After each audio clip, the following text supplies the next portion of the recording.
quotation following 20 milligrams of DIPT. The telephone sounds partly underwater.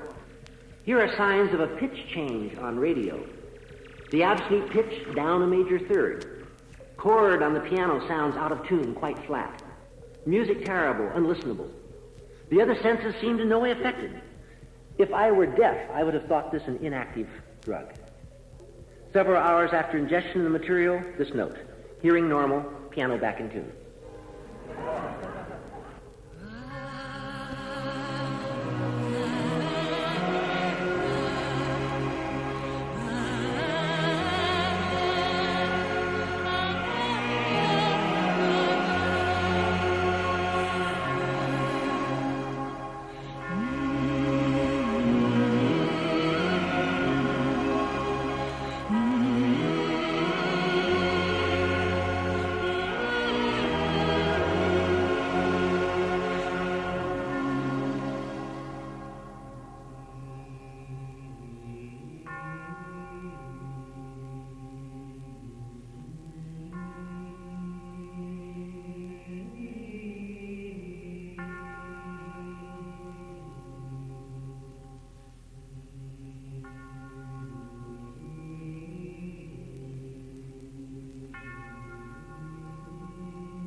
Good hello. I'm Ozzy Bendix. Of gentlemen, is your grievance now and then? I am Ozzy Bendix, young pothead nephew and troublesome ward of the Cape supercritic Crosley Bendix. And tonight, we have returned with Trip Receptacle 2. A place, finally, to deposit and archive for all time your trip reports. Now, you can call us at 510-848-4425, and if you remember it, describe it. The professor is back tonight to keep our relationship to drugs in perspective. Right, Professor? Absolutely. Absolutely. While our many experts describe what you're doing. The Trip Receptacle tonight on Over the Edge, 510-848-4425.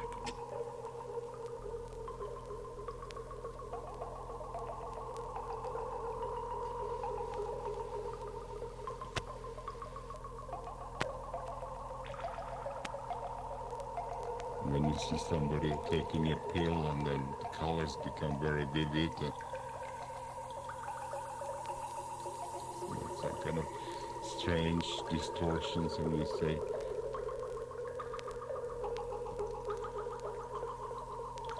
the guy's tripping. Portions, and we say, the guy's tripping.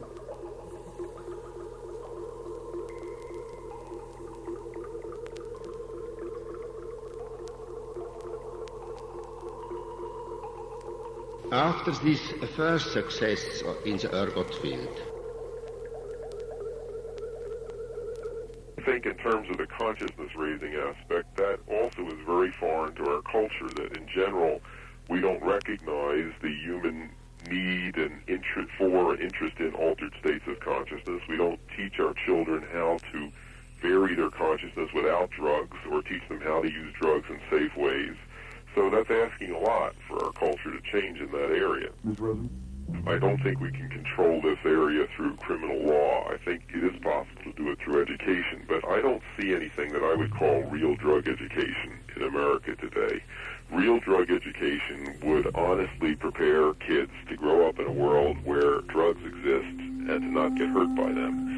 That might mean teaching them how to satisfy their needs in other ways. It might mean teaching them how to use drugs safely if they're going to use them.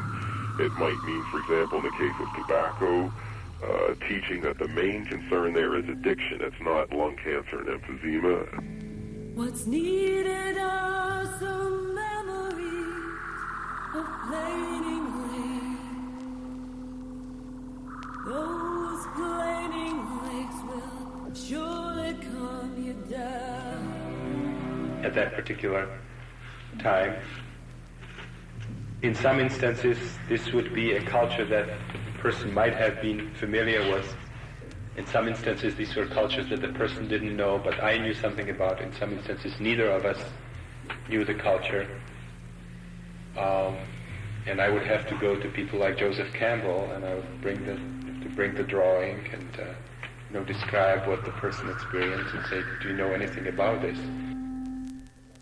Synthesis of ergonovin, my investigation progressed further in two directions.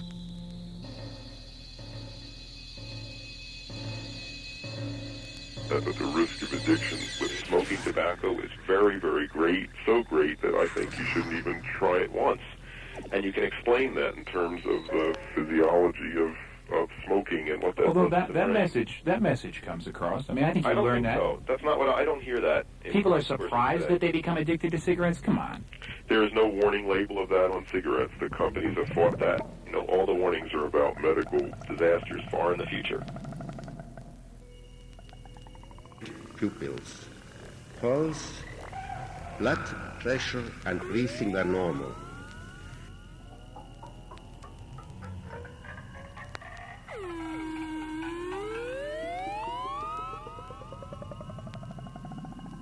In some movies there were flying saucers.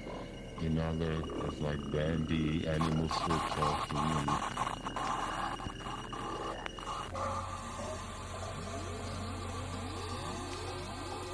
What you don't seem to get,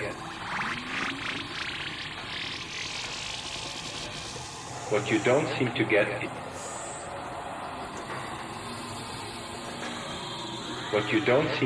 if the person did not specifically study this particular mythology, this particular culture, you will not get names. If this is true that it's coming from the collective unconscious, there seems to be a filter for verbal input. Images come, sort of some kind of global intuitive understanding of the functions come through, but not specific names. First, I attempted to improve the pharmacological properties of ergobenzene by variation of its amino alcohol radical. What the hologram can do at this point is just to simulate one sense. And what you would have to have, in order to have a complete illusion, you would have to have a hologram which would be tactile, so that when I go to the image and I get to the point where I think I'm touching it, you see, I would get a specific illusion.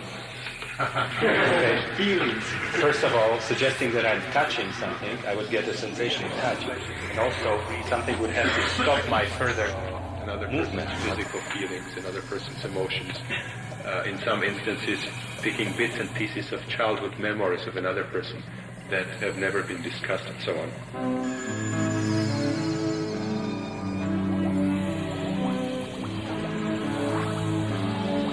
Nothing frightens me more than religion at my door. I never answer panic knocking, falling down the stairs upon the Lord. What wrong is a law for everything, and for elephants that seem to keep the cows that agriculture won't allow. Ever get dosed up?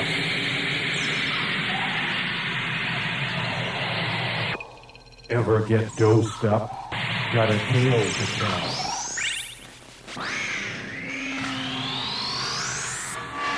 Together with my colleague Dr. Bayer, a process was developed for economical production of propanolamine and other amino alcohols. Hi, I'm Ozzie Bendix of the Trip Report Collection Agency. The Trip Receptacle wants your trip reports at 510-848-4425. Trip reports at 510-848-4425. The aim of psychedelic therapy seems to be to resolve one's problems through an understanding of their wider context. Hanky panky no how. Hanky panky no how. Hanky panky no how. The experience of 2CB allows exploration as far as one needs to go.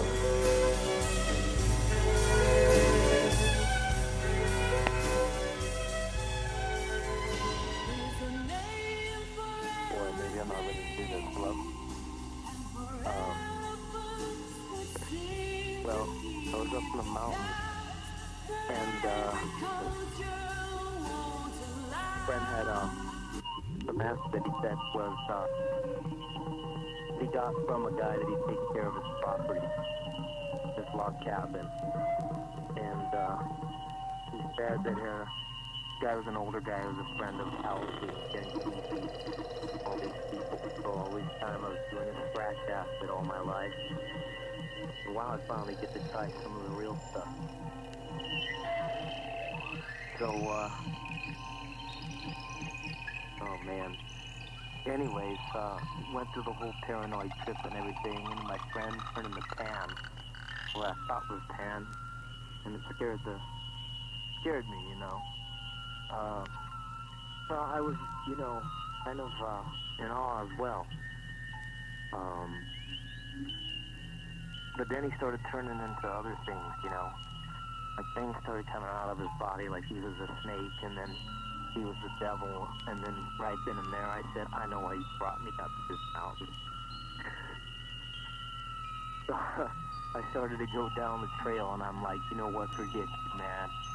Get out of my face. I start going down the trail, you know, starting to get dark and everything, and I just start walking out. And this is way out there in the boonies, like, there's no phones, there's no lights, there's nothing. There's no traffic. I mean, we drove like 50 miles away, and that cabin that he takes care of is just way out remote. And we were 50 miles from that, and these little teeny bumpy trails, you know. Anyways, I started getting away from him and everything, because I totally started freaking out, and I just started figuring like, man, the wolves are going to come and shred me out here, and this guy's part of a cult, and they're all going to come and get me and stab me to death. And I started flipping, and then my pager kept going off. I forgot that I had one on. And, you know, I just didn't mind it or whatever, and I decided to go back up again and try to confront him, and, you know, there he was. As I was approaching, he had the car radio on, and it was Phil Collins in the Air Tonight playing. And I'm like, you know what? You're just screwed. I can't believe you brought me out here.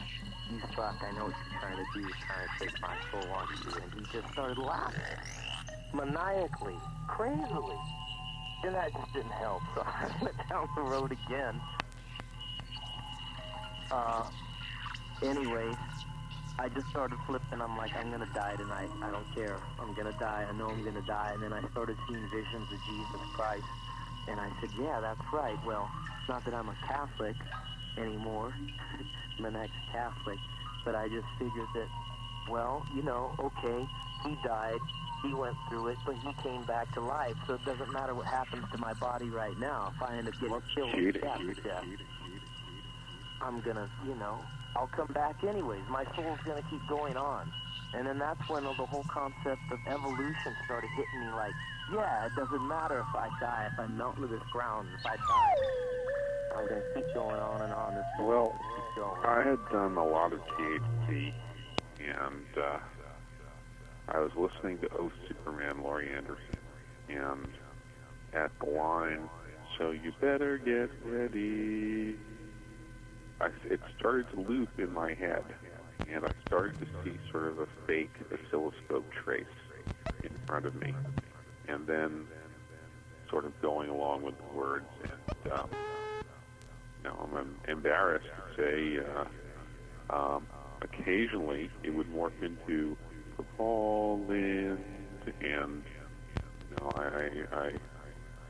I'm embarrassed by what levels of homophilia, homophobia that shows, but that went away after a while, and I was just left with the looping line and the oscilloscope trace until eventually I just reconnected with the song, which had kept on going.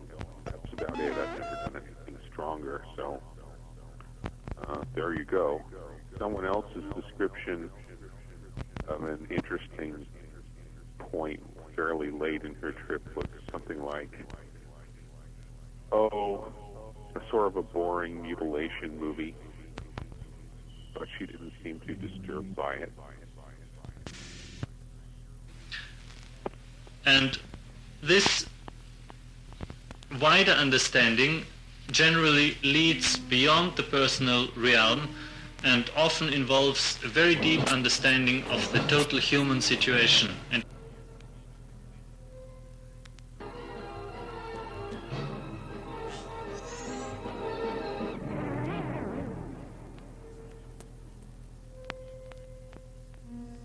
then at that point, I knew I was going to die. So I just said, you know what, I'm going to die. I accept it, and I peed my pants. I took my pager off. It was still buzzing, and I threw it out in the forest. And I just collapsed to the ground. I remember hitting my head, and then I kind of blacked out, but then I felt myself dissolving like layers of onion, like an onion peel. Just, the layers just coming off, boom, boom, boom.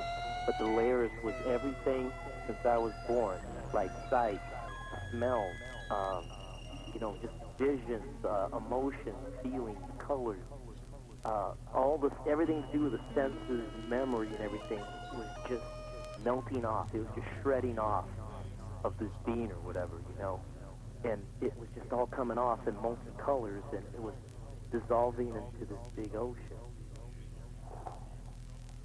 So 2 of those experiences were, one was the ego death, when I felt that as I was being crushed, the ego was being crushed.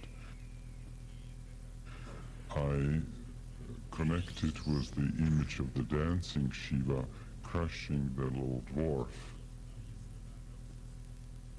There is at all times full connection with all parts of oneself, the emotional and the intellectual, the intuitive and the instinctual.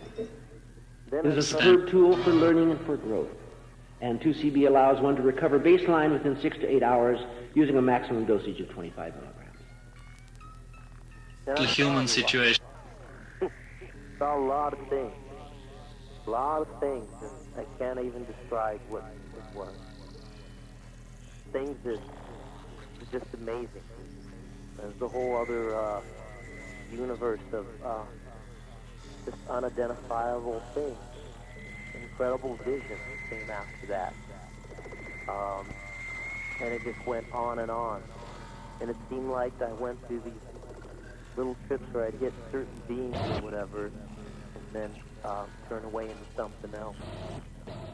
But there was a point to where I went through, seemed like a long time of this kind of journey, and I felt like I awoke and like I was just reborn or something, and there was the full moon, and I looked up at it and I felt like a baby.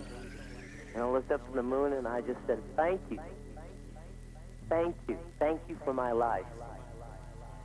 Thank you for my life, and I'm glad to be alive.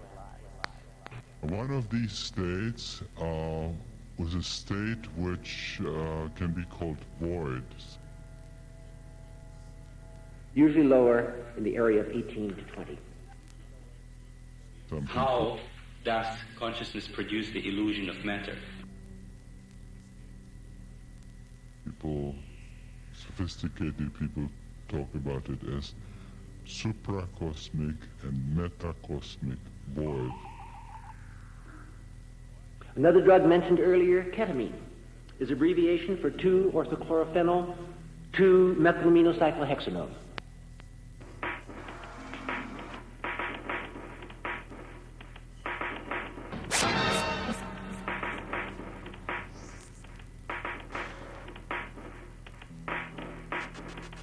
After this first success in the ergot field, synthesis of ergonovin,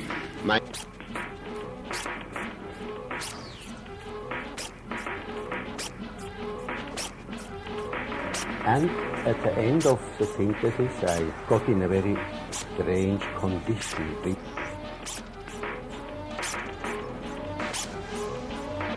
Therefore prescribed me medicaments.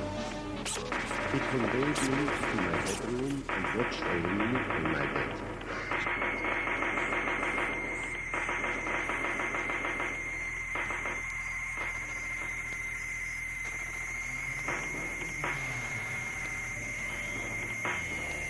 In like condition which all my surrounding was changing, and also the feeling of just of reality had changed. One of the things I remember when first encountering this whole new world, the first thing that went through my head, it's so stupid, was, hey, I know where Sid Barrett lives. I see a bad moon rising. I see.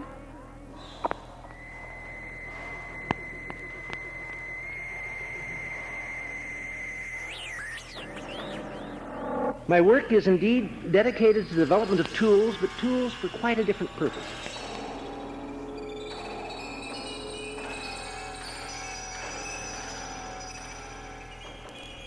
And here's where I want to get quite away from... You must have started young. Oh, probably about 13 years old. You're very lucky. Chemistry and into some of my own personal thoughts. I was in my late middle age before it happened to me. Imagine that. Again I return from a weird, unfamiliar world to familiar, everyday reality.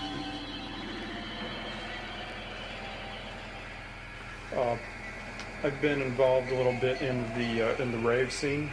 A lot of younger kids going to the all-night dance parties. A lot of people being introduced to drugs like ecstasy and LSD at these events. Trip reports at 510-848-4425. When your phone stops ringing, you're on the air. And a lot of them taking it without very much preparation, without really knowing very much about the substances, without having much of an idea about the potential benefits or the potential dangers of using these substances. The antithesis of 2CB, in that it effectively separates the mind and the body. This allows the mind a separate and constructive state, apart from the physical groundings of the body. Although the primary clinical application of ketamine is as a dissociative anesthetic, an increasingly important direction of study is now being directed to the psychological loosening that it allows. The horror softened and gave way to a feeling of fortune and gratitude. The more normal perceptions and thoughts returned, and my assurance increased that the danger of insanity had conclusively passed. MAL and CPM are abbreviations of the compounds that are fascinating analogs of mescaline, namely 4-methyl-3,5-dimethoxyphenethylamine and 4-cyclopropyl-methyl-3,5-dimethoxyphenethylamine. Two compounds that activate opposite sides of the sensorium. The former provokes an intense visual distortion at the retinal level, with consequential bizarre interpretations. The latter displays its effectiveness in the fantasy counterpart, seen only with the eyes closed. Following 65 milligrams of MAL, a quotation, within 2 hours, intense effect. Beautiful, diuretic, good connections between parts of myself, continual fantasy and imagery, lovely experience of the erotic with husband. Around 12 hours, excellent solid sleep with clear, balanced dreams.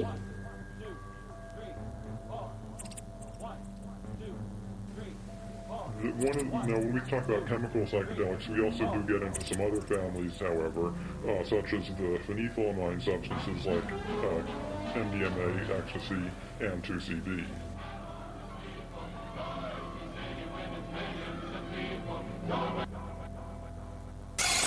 I'd like to lay a little background to establish a framework for these tools, and in part to define them, and in part to give emphasis to an urgency that I really feel associated with them.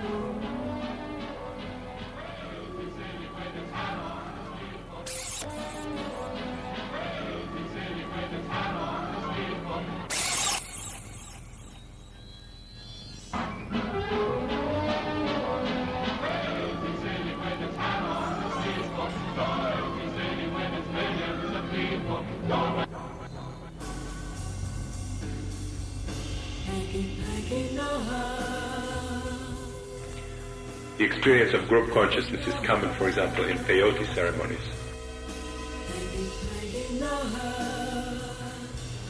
People would take peyote and sort of spend the night rattling and chanting. In the morning, that can be a sense of total merging of the boundaries, and the whole group experience itself as a new, or at least some people would experience themselves as a new unit, where the group becomes a new organism or a new consciousness.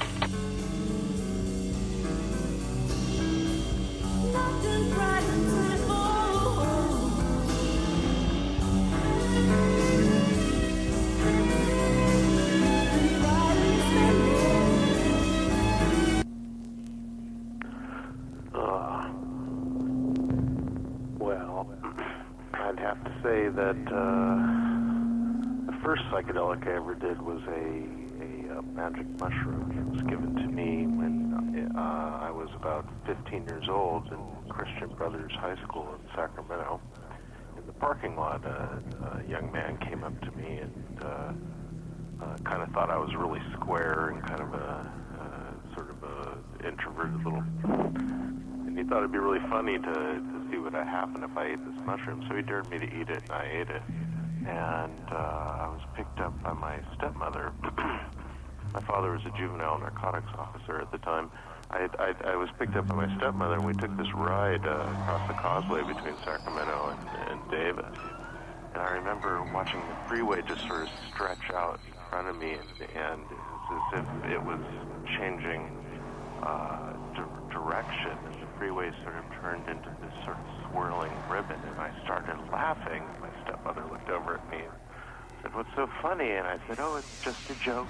It's just a personal joke," because I didn't want to get in trouble, you know, beaten by my father for basically doing whatever, you know, I wasn't supposed to be doing. But it was an amazingly pleasurable experience. I started getting these big rushes of sensuality where I could just, my skin was tingling and my entire body started to feel like an erect penis. It was just incredible. And, you know, that was the first one. I came down about 5 hours later, and it was just, you know, quite pleasurable. I did LSD many years later in the Haight-Ashbury in San Francisco apartment. I remember looking through a glass window at a display of plants, and there was a little gay pride multicolored rainbow flag that was in one of the planters, and the multicolored rainbow flag turned into this waterfall of color that came in through the window and flowed down the windowsill onto the ground, changing the ground into these beautiful colors. And we were listening to King Crimson, and there was these enormous glaciers of sound coming in, and I just felt like I was having a religious experience.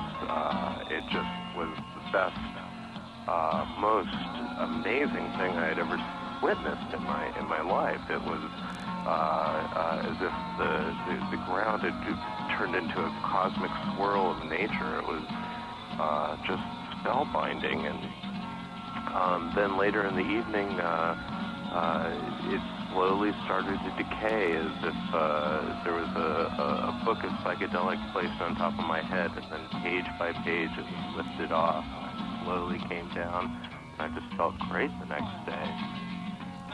And I weigh about 165 pounds, and I'm 35 years old. Thank you very much.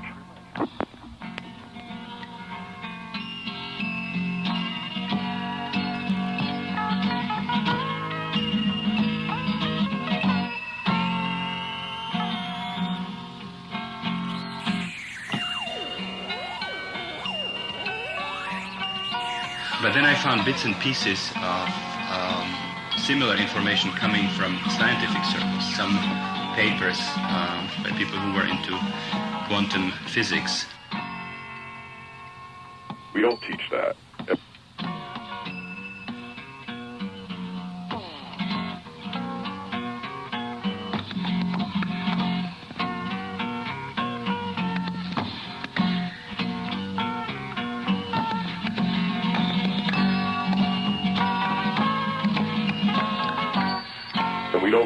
We don't teach about the dangers of smoking in general. We don't teach what feels good about drugs. Why do people take these things if all they do is make you feel horrible?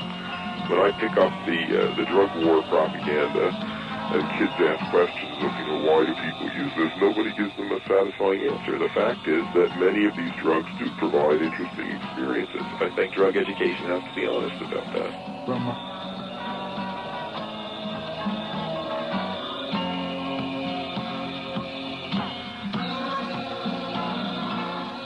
Following 70 milligrams of CPM, at 2 hours, strong effect, but no visual.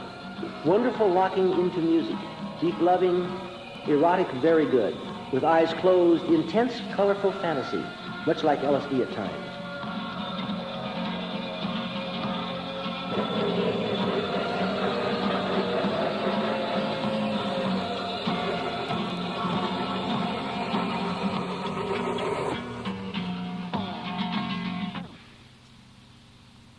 Consciousness is seen as something primordial, something that you cannot explain from anything, that is just there. Can't confirm it later, and you just don't know quite the path you walked along. You look back sometimes, look for the crumbs and not through the forest. It's very disturbing. Essentially, what happens when someone takes psychedelics is that their consciousness, their perspective is enlarged. It goes outside of the boundary that they normally consider to be themselves. I always talk about ayahuasca and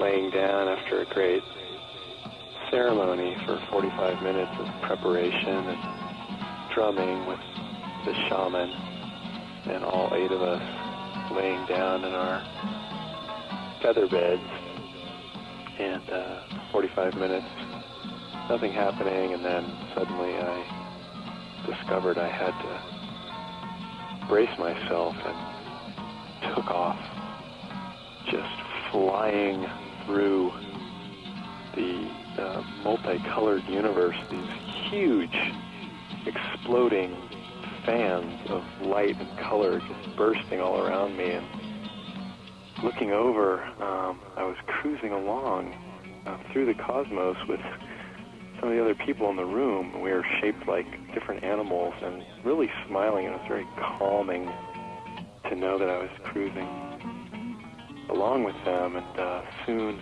after the initial burst, I don't know if it was a half hour or 10 minutes, I started having a series of visions. Different characters would join me, and the best part of all was I looked over. I was on top of a green grassy knoll, and there I was sitting next to myself, and I just reached out and held my own hand, and I knew that everything was going to be safe, even though my heart was beating so much. And at one point, just making love with Gaia, this beautiful, dripping Gaian orifice of love, and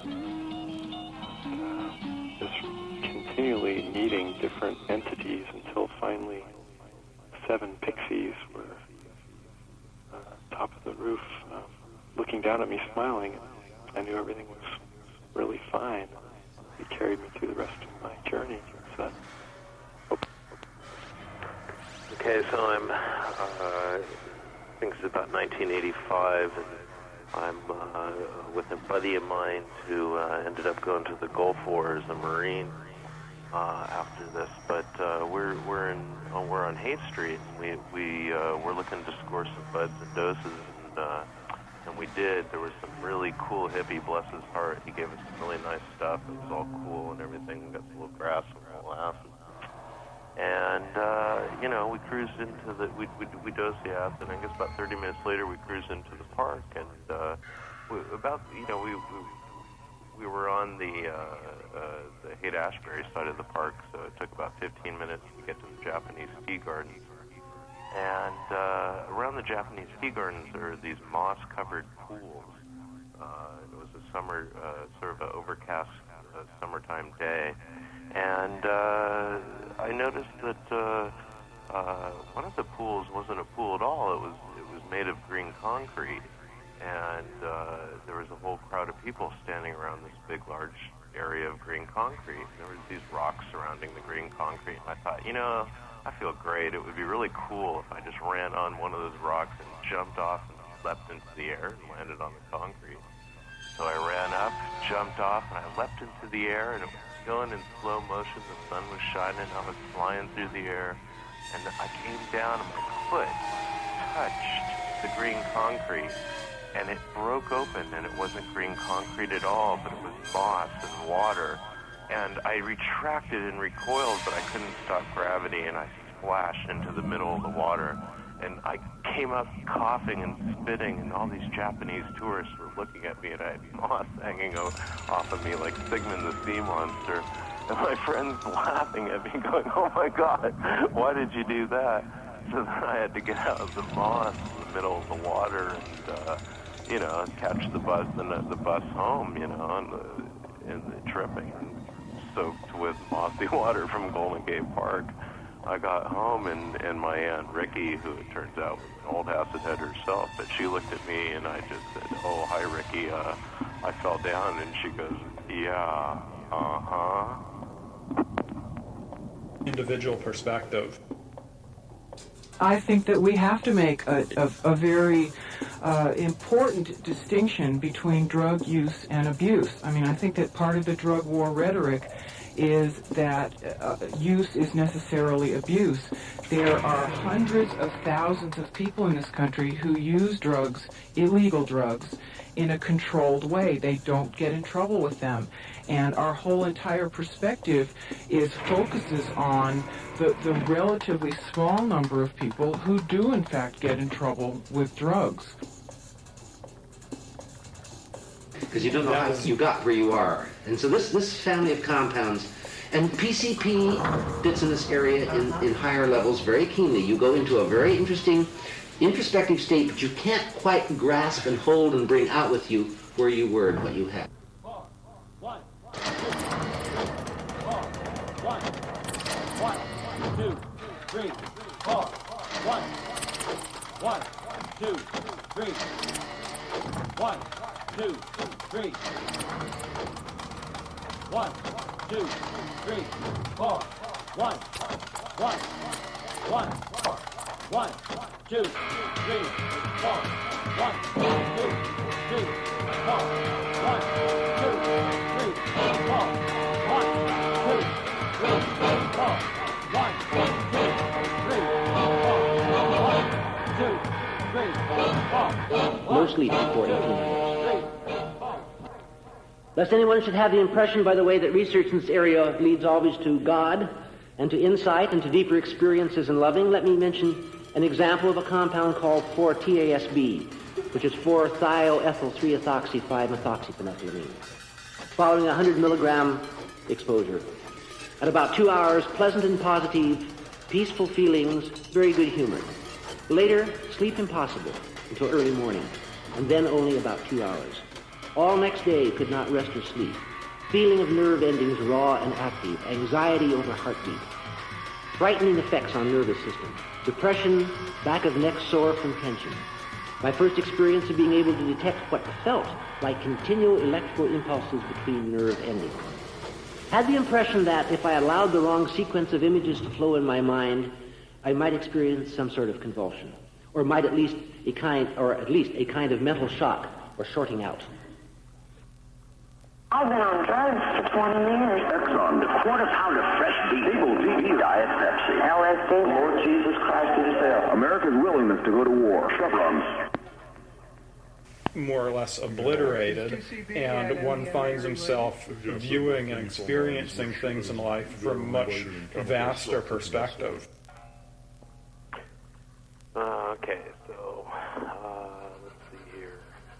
What's another good one? Probably taking mushrooms again and taking way too many of them.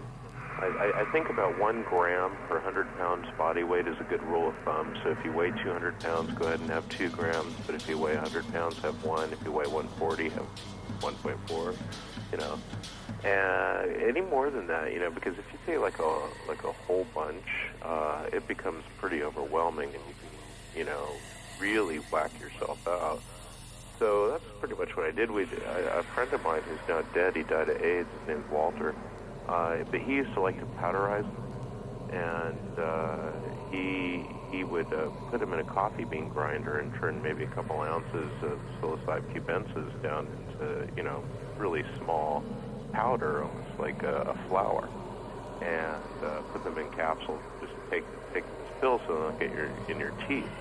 Well, I just took some of that powder and was eating like handfuls of it without kind of realizing how potent it was. And I got on my bike at about 3 o'clock in the morning and was cruising down Petro Avenue. And it was kind of a rainy evening, and you know, it's so overlit down there. There's so many lights everywhere that they all reflect off the wet wires. And I began to see a grid forming, and this is a 3-dimensional grid that would put these squares pulsating, almost like jacks, green grid-like things that also had an undulation to them. There was a modulation as the grid went off down the street, and it was becoming quite difficult to ride my bike with this huge pulsating, undulating grid flowing back and forth around the traffic. So about that time, a San Francisco police car put the lights on me because, you know, I think I was 18 at the time, and I was, you know, it's 3 o'clock in the morning, I'm riding my bike down the street. I guess they wanted to hassle me. And so they, you know, checked me out, see what I was doing, and I remember I was looking at the lights going round and around, and the cops were like asking, "What's your name?" And I just was watching the lights, and my name's John. Don't want to say my name. You know, this is very iffy here. Anyway, so the lights are going round and round, and I'm seeing this undulating pattern, and the cops are just asking me these questions, and I'm answering the questions. The cops say, "Hey, you know, you have all the answers, kid." And I said, "Well, you have all the questions, cop." And I don't think he liked that very much. But he ended up letting me go, and sort of rode down Petro, and ended up making it home, and watching snakes crawl over.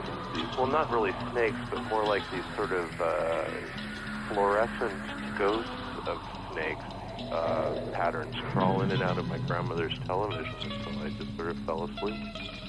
Sure.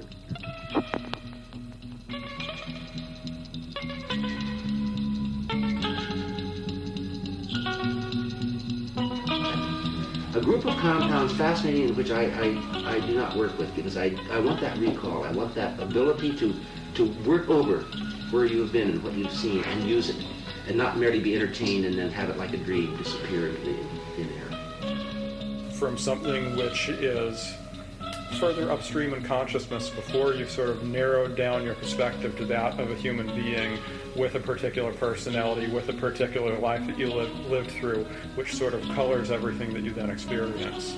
Is it something like an electron jumping to another ring moving around, or is it some kind of quantum leap that's just not ordinarily accessible to us? That's a good analogy. It's like a quantum leap in consciousness. Uh-huh. And what's the importance of that quantum leap? for you, because it's going to be different for various folks, I'm sure. I think the most important thing for me is it gives me a vaster and it seems more accurate perspective.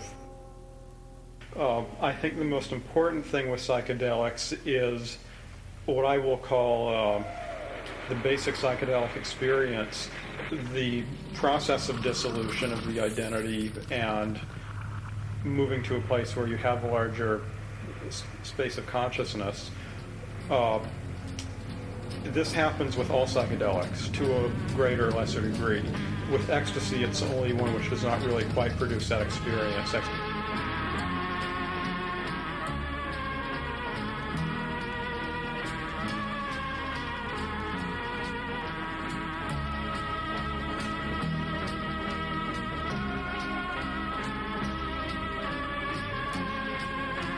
You're listening to Over.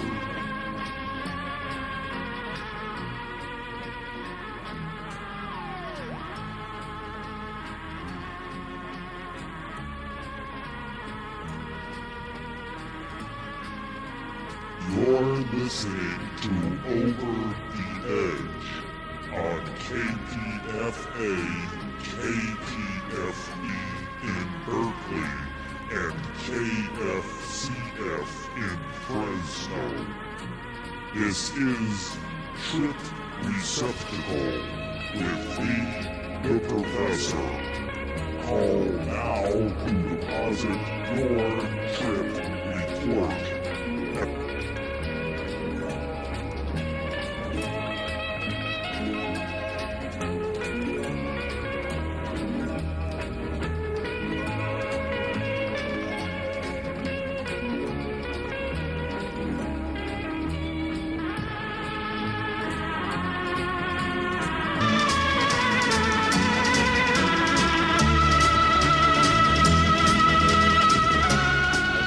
The only real thing, the only reality. The concept of space changes in a very fundamental way. Actually, you can experience any number of spaces in psychedelic sessions. You can be sitting here and be perceiving this as Big Sur. The moment you go into an unusual state of consciousness, again, all of a sudden there's an intrusion of ancient Egypt, or the bedroom where something happened when you were a child, or some spaces that don't have any counterpart in the phenomenal world. All of a sudden this can turn into hell or heaven. You can just experience any number of transformations and even simultaneous experiences of different spatial arrangements. I mentioned before one very significant thing that happens, and that's the linear concept of space is destroyed. For example, you can have an experience of being the fetus in the womb, and if you take a closer look, you could be a whole galaxy. And there's absolutely no paradox in shifting from the experience of being a cell or a fetus to being a galaxy. You don't have to go through, you don't have to grow, don't have to go through all the intermediate steps. It is just a matter of a point of view. It's an arbitrary thing, what dimensions you will experience yourself as. People spend a lot of time on the analysis of the relationship between the experiencer and the experienced. As you move in the psychedelic process, from seeing yourself as your body, through realizations that you also can be the tree over there, and that you can be the cat, and that you can be the mountain or the cloud or the ocean. On all these levels you ask the question, who am I? What am I? What are my dimensions? Where are my boundaries? How am I related to what I am perceiving? So that in the psychedelic process you have these two things going on at the same time. One of them is your boundaries are becoming fuzzier and fuzzier, and you are sort of taking in broader and broader pieces of reality that according to your everyday perception are outside of yourself, going from yourself to the experience of being the whole universe or all of history. And the other process that can occur on any stages within this development is the question, who am I? What am I really? What is the observer here? What is the subject that is experiencing all this?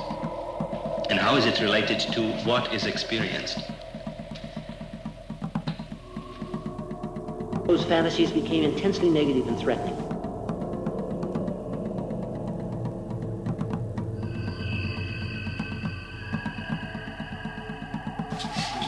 A number of people consider those experiences to be very valid and very authentic and useful and having sort of potentially beneficial consequences, and then you want to be told that they shouldn't go into those areas.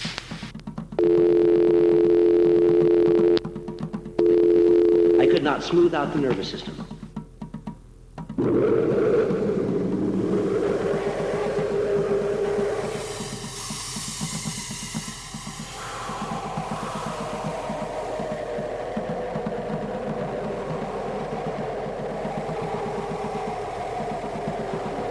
Felt very vulnerable.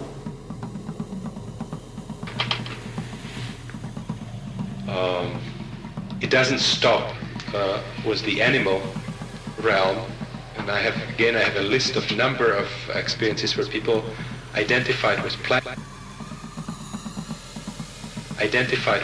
consciousness. So some of those people read the book Realms of the Human Unconscious, which gives the psychedelic cartography, the kinds of experiences that people have in psychedelic sessions, and invited us to talk about it because they found that that framework was relevant for what was happening in their primal sessions.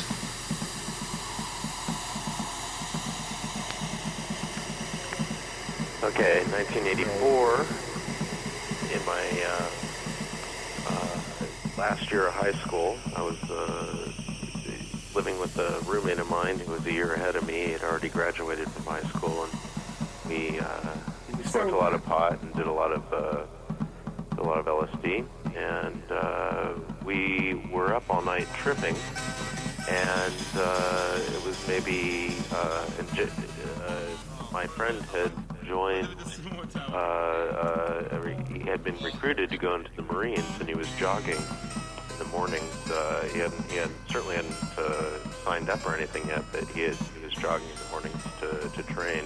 And I even went with him a couple of times and was talking with the recruitment officer. I mean, we were on our own. We'd both split home kind of early at 15, and we're living in the city, and things were kind of bleak. We're living out in Hunters Point, so it was fun. Anyway, so we were up all night tripping, and he had crashed out, and the recruitment officer called like at about 7:30 in the morning. Now it's just sort of coming down off the and I was tired, and sleepy, but feeling kind of spacey and psychedelic at the same time. This guy calls up the recruitment officer, and he's like, "Oh yeah, John, well, we really need you to commit to this. It's been good that you've been doing the training in the mornings, and we'd like you to come down and do that." And he started. I think he sensed that maybe I was a little bit spacey, and he asked me if I'd ever, done any drugs. And I said, "Oh yeah, I've definitely done a lot of drugs in my life. I mean, that was the truth, and I had." So I told the guy the truth, and he said, "Well, when you come down and you talk to the Marines and you want to sign up, you really don't have to be so honest when you do that. You don't have to tell them that you did it. You can just say that, just don't say that. You don't have to write that. Don't write down when you maybe say it's okay if you say you smoked a little pot, but don't say you did LSD." And so I just said, okay, and I figured, hey, if I couldn't be straight with these guys, maybe this isn't such a good idea. Sing a song.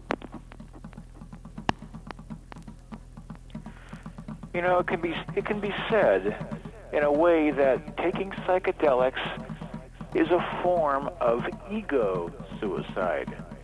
Not a bad thing, mind you. The ego being the facade that we put up into the world for the edification of others. But so two of those experiences where one was the ego death. the ego death, the standing apart from and taking a honest, ruthlessly dispassionate look at yourself, which is something, by the way, many people fear deeply, and is probably the source of many of the so-called bad trips, which have made the anecdotal rounds. Speaking of anecdotes, I was actually seeing Fantasia while taking mescaline, which was making the rounds at the beginning of the 1970s, as was, of course, Fantasia during one of its periodical rediscoveries by a new generation. Heading home, after seeing Fantasia, twice, by the way, I stopped by an old high school to take a leak. A friend of mine was with me, and it just happened to be a familiar spot. I just pulled over, went to the gymnasium, and after taking care of nature, I decided to take a look at see what time it was. So I put my hands up to the glass and just looked at the clock, then moved on and started driving the last few blocks to my home with my friend while I was on mescaline. No trouble at all driving. In fact, something did happen, though. A policeman pulled me over.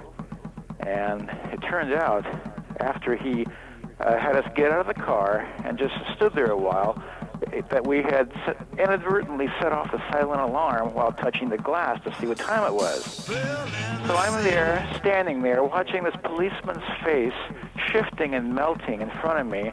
I'm staring at him, wondering if he is seeing something odd in me. And my friend, all of a sudden, speaks up, noticing the location of his car, the police car, what district he was, saying, "This is not your district. This is not your jurisdiction. You have no jurisdiction with us." And the policeman proceeded to raise his voice at my friend. And then at this moment of peaking anxieties, this other fellow on a bicycle happens to come by, another hippie from the area who we all hung around Peninsula School in the Mid-Peninsula at that time, and that was a rope swing, and a lot of people would go there for nighttime merriment. He stopped and said, "I love all of you people," to us. And the policeman started focusing on him for a while, and after a little while they got exasperated and told us to go home, that we were violating curfew and that not to be caught out late at night again on the streets. And so we're driving home and chastising my friend for making the cop yell at us, and I'm just imagining all the alternate realities that fell by the wayside. And in retrospect, listening to the other stories, it might be worth noting that there must have been many conversations that policemen have had with people who are on psychedelics, and they never knew. Yeah. Now if a six turned out to be 9, oh, I don't mind. Oh, I don't mind. If all the hippies cut off all their hair, oh, I don't care. Oh, I don't care. Dig, 'cause I got my own words to live through it, and I ain't gonna copy you.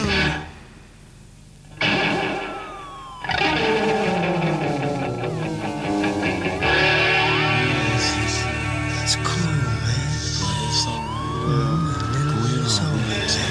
I ain't finished yet, brother. Got more to say. White collar conservative flashing down the street, pointing their plastic finger at me. They're hoping soon my kind will drop and die, but I'm gonna wave my free flag high. Wow!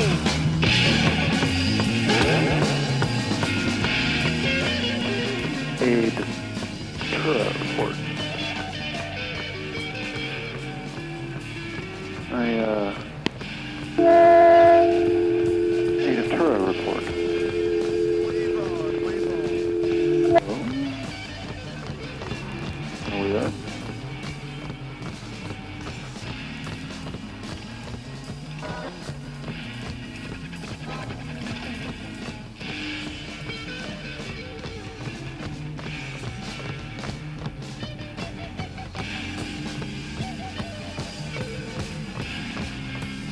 positive trip to the trip receptacle to the abbreviation for 4425. A Datura report. I had a friend told me this story. People were hiking on Datura, and two friends, one drops the other off at separate locations so that they could have their own solo hike. And the first friend sat there and nothing happened, and so went to pick up his friend and drove back home. Apparently at dinner that night, my friend flipped out and awoke in a hospital the next day, and of course asked about his friend who he picked up, and it was reported to him that he never actually picked up his friend, that the entire ride back was all some sort of illusion for him, and his friend was left there overnight. Fun plant.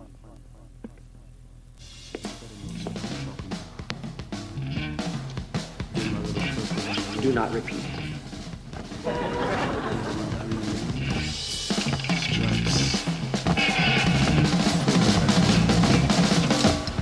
Nobody knows what I'm talking about. Got my own life to live. I'm the one who's got to die when it's time for me to die. So let me live my life the way I want to. Yeah. Sing on, brother. Play on, trumpet.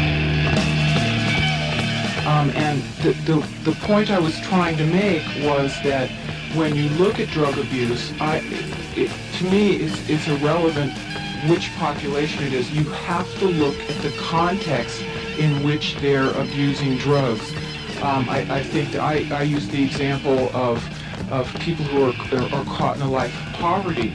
I acknowledge that there are middle-class people who abuse drugs, but I think we have to look at the context under which that occurs. What else is going on in their lives that is creating a situation where they take too many drugs?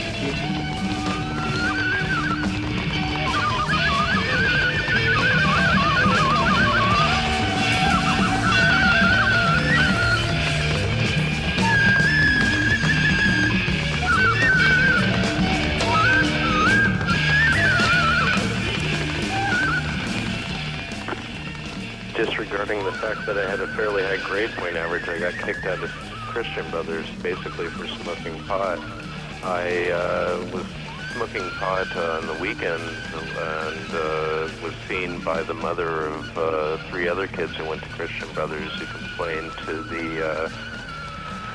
the head brother there, and basically I got pulled out of class, sort of Kafka-esque style. I got the 2 brothers came to the classroom and said, "John Fabiani, we'd like to see you in the area," and so they pulled me into the brother's office, and there was my father and a police officer and the brother sitting there, and they had a little piece of paper on it that said that I had sinned in the eyes of God, and that I would not be smoking marijuana, and that I was a criminal, and that I would do penance, and that I was definitely a sinner, and considering I didn't believe in God, and that my father was beating the hell out of me for doing this, and was going to, and turned out did beat the hell out of me for that incident, I was supposed to sign this thing, and they said, you can either sign it or you can get arrested and go with the police officer. And I looked at this piece of paper that basically said things I didn't believe in, and by that point in my life, I just said I'm not going to sign it. So they kicked me out, and I got arrested, and I went home, and my father beat the crap out of me, and so I just split, I went down to the city, and so there you have it, I mean, junk turn you on vegetables, see, but the true fix is a long time.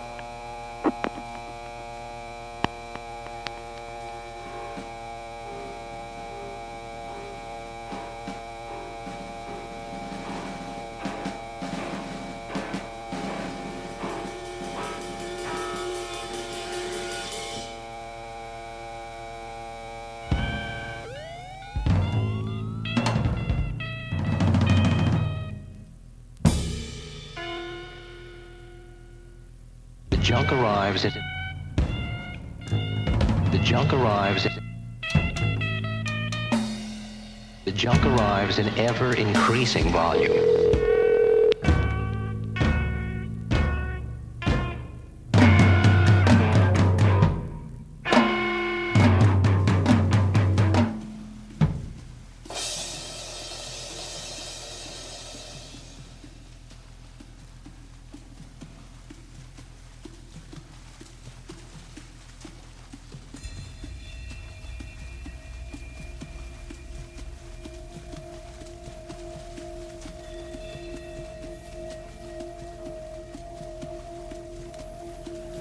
Good hello.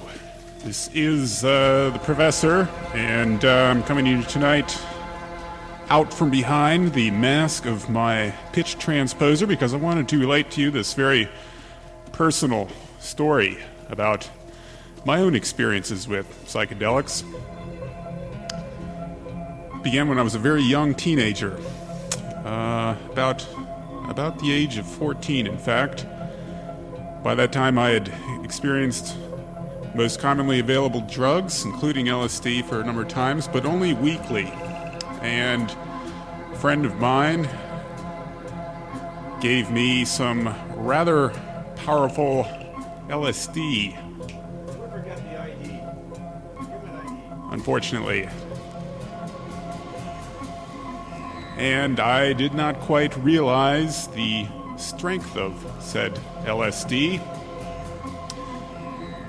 By the way, you're listening to KPFA, KPFB in Berkeley, and KFCF in Fresno. This is Over the Edge, Trip Receptacle. To return to my story, I had been given some very powerful LSD, unbeknownst to me at the time.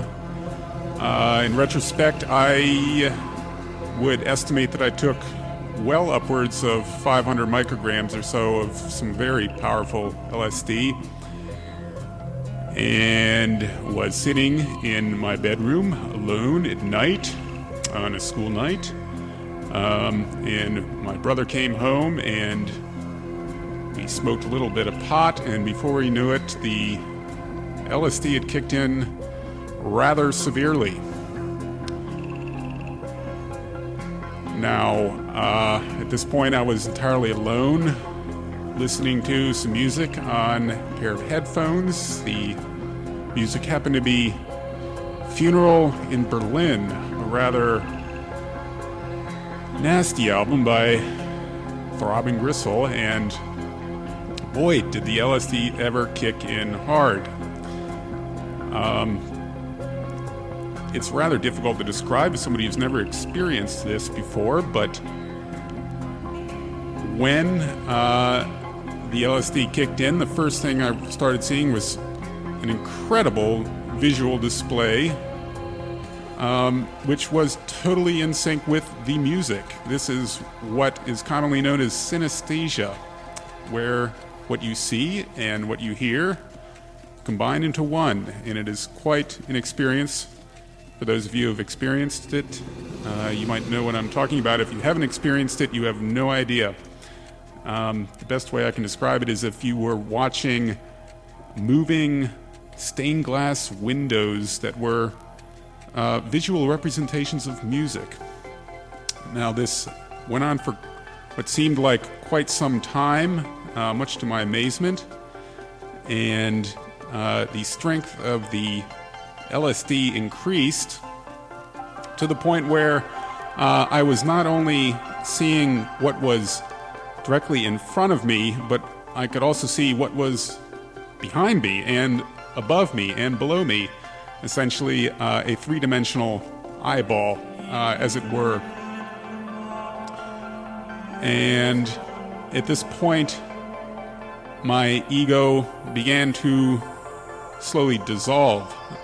This is what is known as ego death. And again, this is something which, if you haven't experienced it, is quite difficult to understand, but if you have experienced it, you know what I'm talking about. Essentially, and I didn't know what was happening to me at the time. I haven't had the benefit of reading Stanislav Grof and Timothy Leary and Alpert and Metzner and the like. So I had no idea what was happening to me, and I literally believed that I was dying. And moreover, I began to feel that I was being touched by, for lack of a better word, by God. If you don't believe in God, then perhaps you can think of it as coming in touch with all of consciousness, all of being, existence, everywhere, all at once, in a way that is nonverbal, beyond the ability of words to describe. In any case, I can only describe it as a very sacred, divine moment and experience. And I began to lose all sense of time altogether.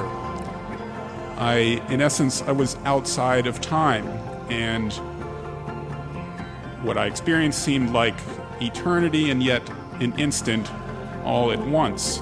And so while what I described may have lasted for a long time, at the same time it seemed to be very brief and yet eternal.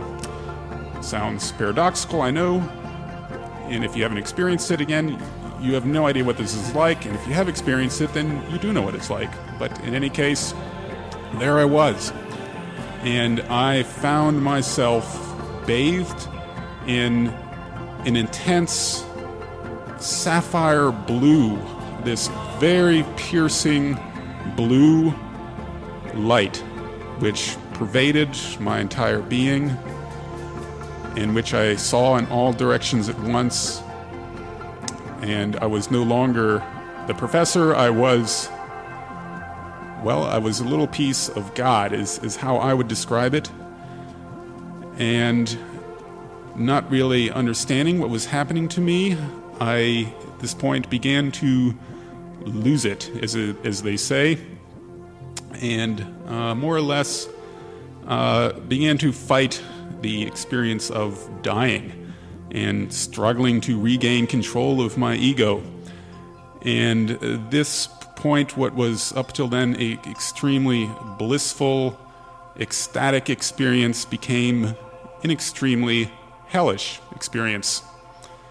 And so for what seemed like the next 1,000 years or so, I struggled mightily to maintain any sense of selfness, and became very convinced that I was, in fact, trapped in hell.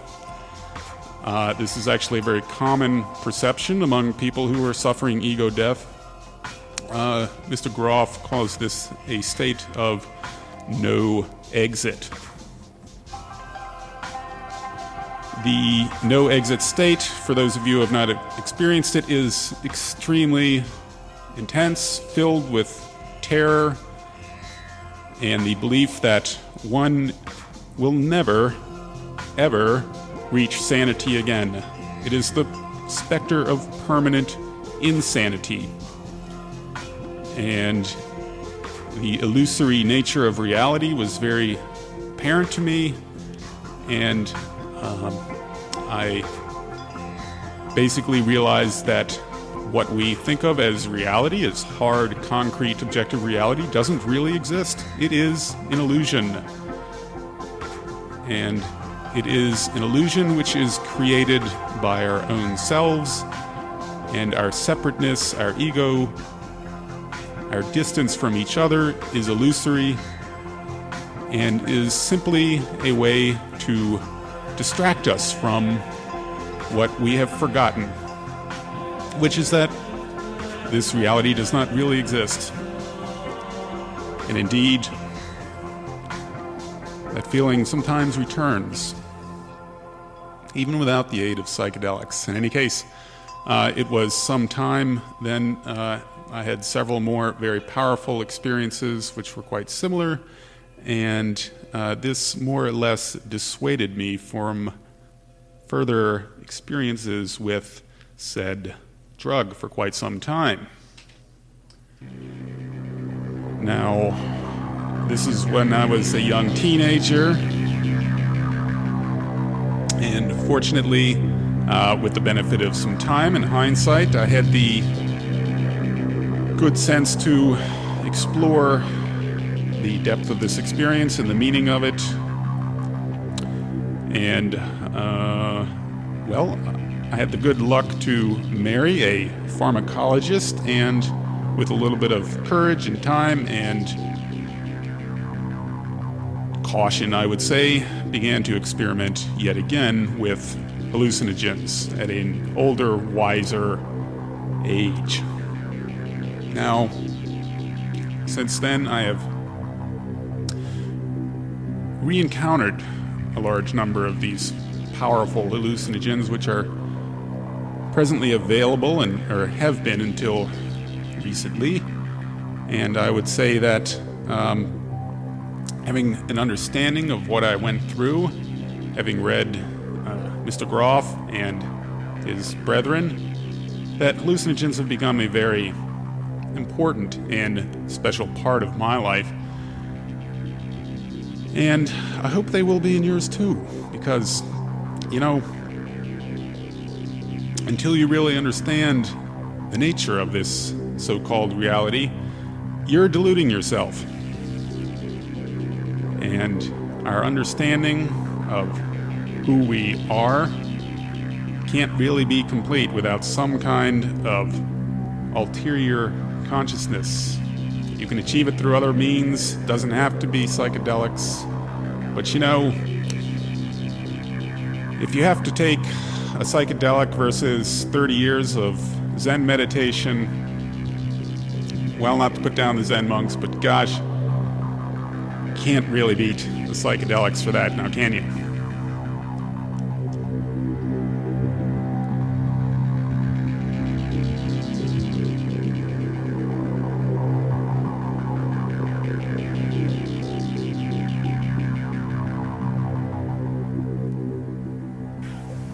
However, as you experiment with some of the different psychedelics, you do find that each one has some own significant things which it does that none of the other ones do.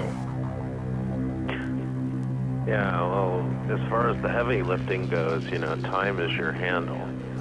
Okay, I mean, time is your handle. And that's a good one to keep in mind. But boy, does that sound heavy alone at that age with heavy, oh man, oh geez. But, you know, it's a couple of things. If you're going to do that, I think that you certainly can't do large doses. You can't build up to it. You can't do, like, you know, 250 mics and then 250 mics the next day, and then next after, you know, it loses its effect quickly. Your tolerance builds exponentially and so quickly that it just doesn't matter anymore. What you have to do is sort of let you get yourself clean for a few months, and you know, it would be probably best if you try to come off the coffee and off the nicotine and especially off of alcohol. Get yourself clean off of alcohol, and then caller. Take a really large dose, but don't build up to it. Just do it all at once. Yes. Put yourself in a good frame of space. You know, if people are going to actually take that. Yeah, I have to agree with you there, caller. I quit drinking myself well over a year ago, and what you say about cleaning your body is dead on. Well, I mean, if you're going to explore psychedelics, it helps, and there's some things that just can cloud and confuse the experience. Yeah, I think that a lot of the cocaine, speed, and alcohol is probably best not to do those things while you're trying to explore psychedelics. What my advice is to fast for a couple days in advance. Take a large quantity of fiber, psyllium husks, clean out your system real nice. Yeah, I like to be real clean. Good shower. Yep, take a nice shower, wash shave, your teeth, clean up the space where you're gonna trip, and have some good music ready. Have lots of good music. Have somebody there who can take care of your needs. Well, yeah. And did I mention? That would be fortunate. Did I mention sex on LSD? Can be quite a powerful experience. Oh, it's it's an incredible aphrodisiac. It's just really just a cosmic and bonding experience. Yes, absolutely. Yeah, you really can get soul to soul. If you're, especially, and it's good if you take the same dosage level. I like to have a little orange juice about 3 or 4 hours into it, and just to give you a little vitamin C. And maybe but if it's getting too heavy, you can drink a little milk, and that'll help calm it down a little bit. But in general, for an initiate, for someone doing it for the first time, it's probably better to take a lower dose, I would think. I mean... Yes, I have an 18-year-old son who recently told me that he had used LSD, and that started a serious conversation between the two of us. I'm a single parent. And one of the things, when you're talking about abuse of drugs, to me, not having done LSD or those anything, I do cigarettes and caffeine, is that I can't tell when it's abuse, and that's some of what our conversation is about, that if he shot up with heroin, that would be abuse once to me. But LSD has more mythology about it that makes it more confusing to me about whether it's an interesting experience for him and he's not doing anything that's dangerous right now. Gosh, Pat, could you be my mom? I think this caller gets exactly to the point. All right, I define abuse as any use of a drug that seriously threatens a person's health or impairs their social or economic functioning. But is he otherwise functioning well? Is he getting good grades? Is he active and healthy? Yeah, he's all of those things, and yet I have some of the mythology that some things are so addictive that if he tried them once, and I don't know which ones they are, that the main it one would is be tobacco. next week that I would find myself and him in terrible trouble. All right, LSD is very far from that myth. It is not physically addictive. It's not something that people generally use very frequently. It's medically safe. The main risks of it are psychological harm from using it in silly ways, from taking it in bad situations or too high doses. And I think that's something you can explore with your son as to how he's using it, what he's getting out of it, why he's doing it, why he wants to do it.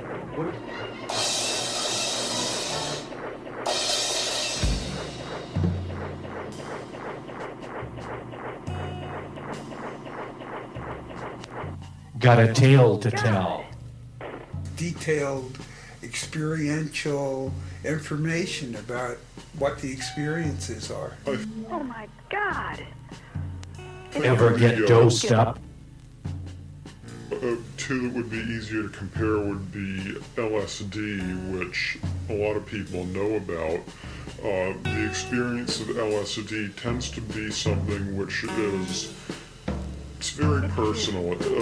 Most of what people experience on LSD either is based on their own set, their own personality and makeup of their mind, the way that operates, and what happens when that dissolves, when that sort of breaks apart and they start seeing things from a free perspective. Could I just respond to the notion of stopping it then? And something that you said earlier about taking them away, taking drugs away. I think it's a fallacy to think that we're going to somehow take these things away. I mean, that's been the movement in this country for the last 15 years.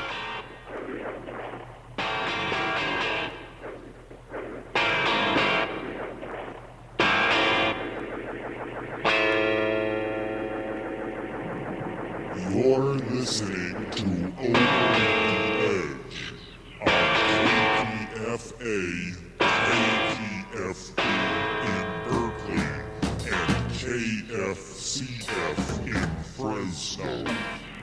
This is Trip Receptacle with Pete the Professor. Call now to deposit your trip report at 510-848-4425.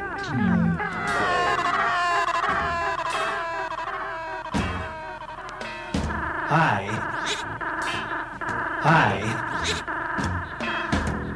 I think in terms of the consciousness-raising aspect, that also is very foreign to our culture, that in general we don't recognize the human need and interest in altered states of consciousness. We don't teach our children how to vary their consciousness without drugs or teach them how to use drugs in safe ways. So that's asking a lot for our culture to change in that area.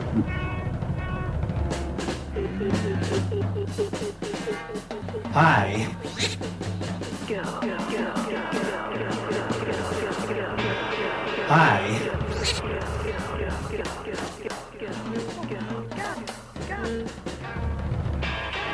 Hi, I'm Ozzie Bendix of the Trip Report Collection Agency. The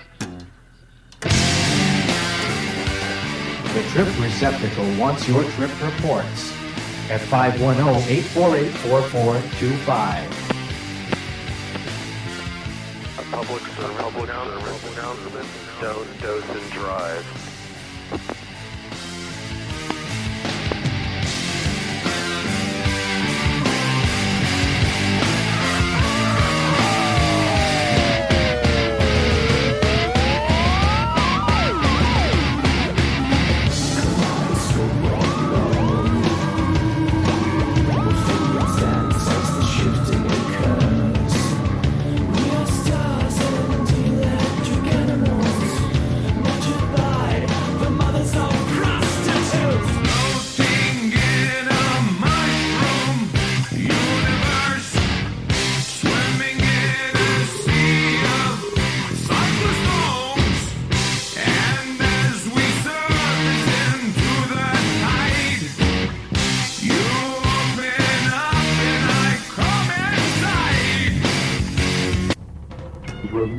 I don't think we can control this area through criminal law. I think it is possible to do it through education, but I don't see anything that I would call real drug education in America today. Real drug education would honestly prepare kids to grow up in a world where drugs exist and to not get hurt by them. That might mean teaching them how to satisfy their needs in other ways. It might mean teaching them how to use drugs safely if they're going to use them. It might mean, for example, in the case of tobacco, teaching that the main concern there is addiction. It's not lung cancer and emphysema, that the risk of addiction with smoking tobacco is very, very great, so great that I think you shouldn't even try it once. Yeah, the drug education thing in about the 6th grade. Back in the 70s, they bring out a little case with all kinds of examples of all the tablets and pills and the alfalfa to burn and smell it and the fake little doobies and all the jargon. I said, oh, that's what those older people were talking about. Well, it became clear those older people I knew weren't bad people, and so here was this non sequitur that needed some exploration, some truth, some knowledge.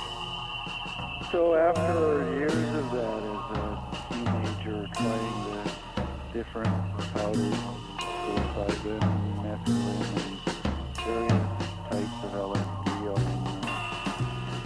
on vitamin C tablets in around 1969, and all the different window panes, the blue pyramids, and whatnot. So then one time I just had to know what would it be like to take the dose when one is tired enough to go to sleep before you start peaking after a half hour or an hour and start coming on.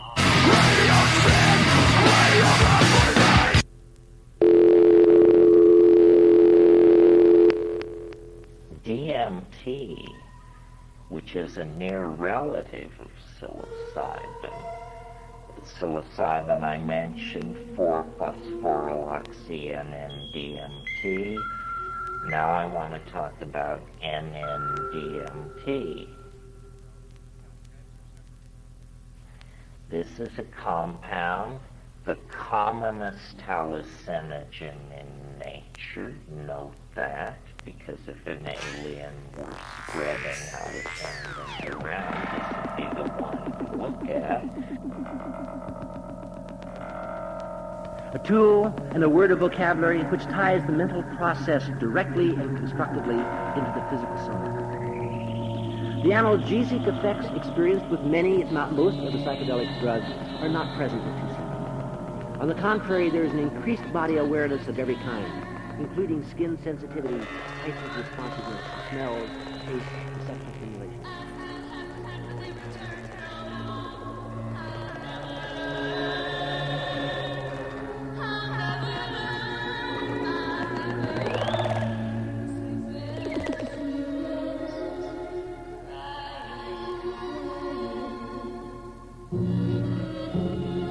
One experiences increased consciousness of physical health and energy, or, on the other hand, sharpened awareness of any body imbalance.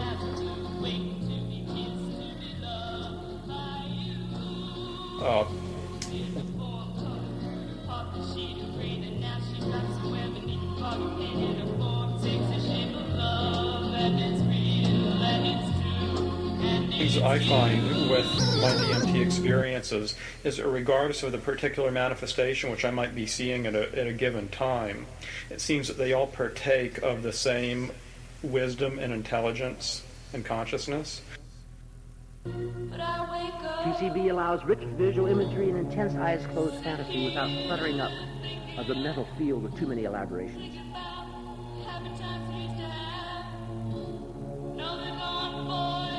How does consciousness produce the illusion of matter?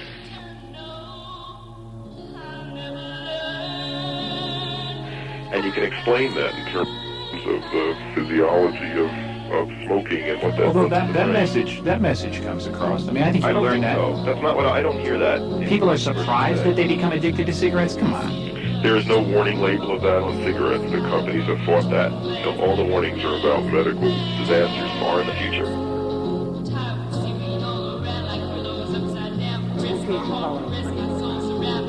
Along with the awareness of the body and We can't eliminate drugs. We're not going to stop people from using drugs by taking them away. They're available. They're readily available. And I think that what you need to do and how you need to think, I have a teenage child myself, is I know that I'm not going to stop her from using drugs if she is so inclined.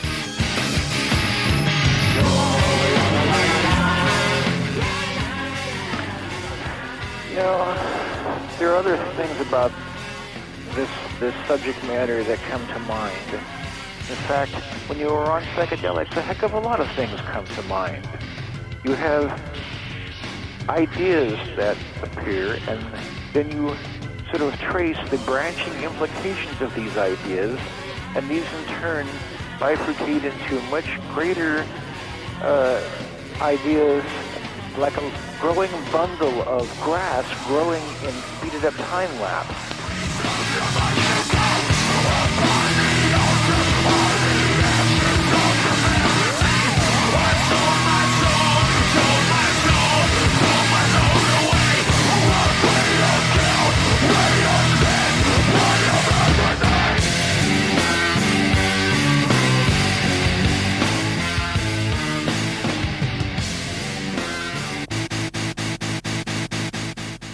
There is no greater comfort than knowing. And even with very large amounts of LSD, you tend to stay within the same type of realm, even though... That there is no greater comfort than knowing. That there is no greater comfort than knowing. With the larger amounts,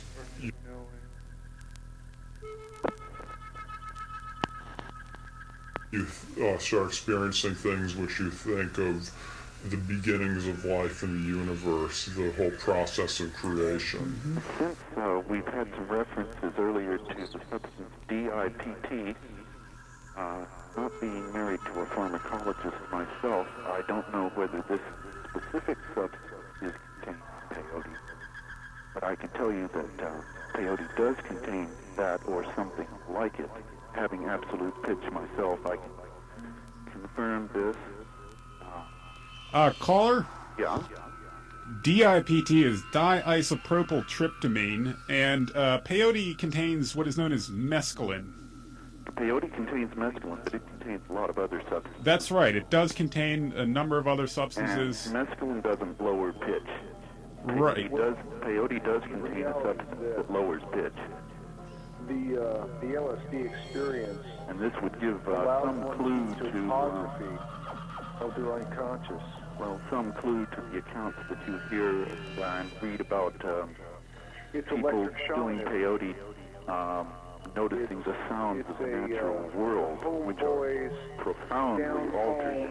Hallucinogenic experience at a lower pitch. It's a $5 Buddha, you know. And we heard it's the everyman's hallucinogen. And we heard our friend Donald mentioning mescaline from the early 70s. Gosh, I wish I could find some mescaline. I haven't seen any since you can extract mescaline from the San Pedro cactus. You can try to. You're better off just doing some L. Well, LSD is becoming quite difficult to get a hold of these days, ever since the bust of the people in the missile silo in Utah. Depends on who you know. Absolutely. Oh, and may I mention one more thing? Sure. Got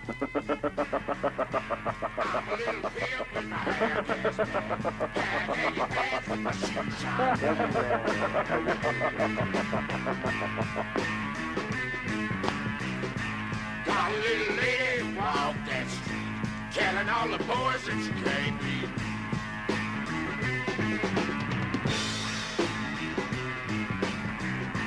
$20 bill, I can set you straight.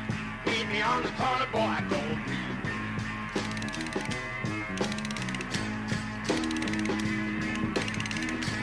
Man in a suit with a bow tie neck, wanna buy a truck with a steak on his head.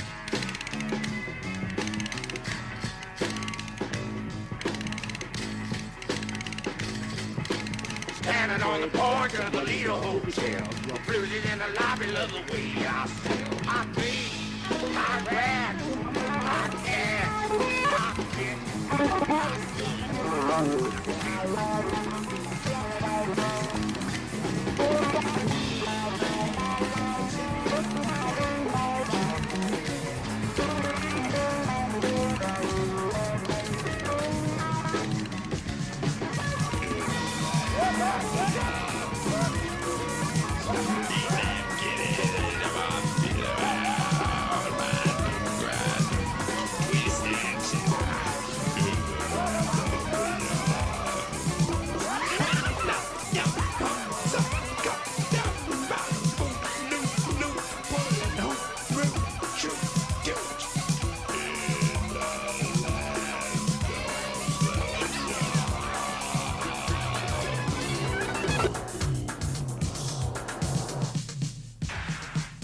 so that I can have an elf, little green tiny elf 6 inches tall, come up and communicate with me and tell me something, or I can have a godlike being, some great giant luminous being come down and manifest in, most spectacular shamanistic cross between say a bird and a person or something like that, and communicate something to me which may be much more profound, but both of these seem to be partaking of the same wisdom. They're part of the same communication.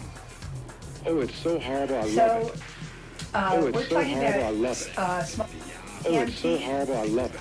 Well, smoking it's so DMT... horrible, I love it. And his idea was...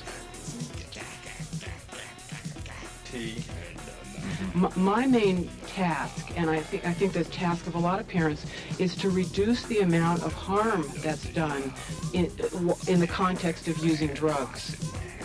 Alpha-ODMS is abbreviation of 5-methoxy-alpha-methyltryptamine, an analog of a neurotransmitter serotonin that has been tailored chemically to allow it to enter into the CNS, into the brain. It is a very potent indole psychedelic that touches closely on those areas involved with primal energies.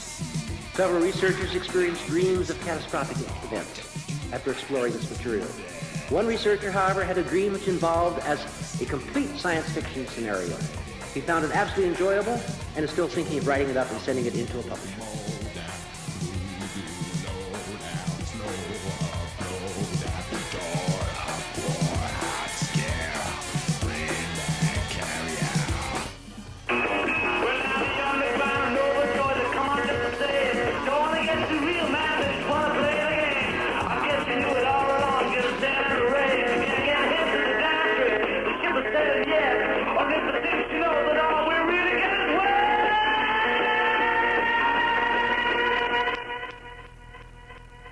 Again to life, because I really did not know if it ever would end, if it was the end.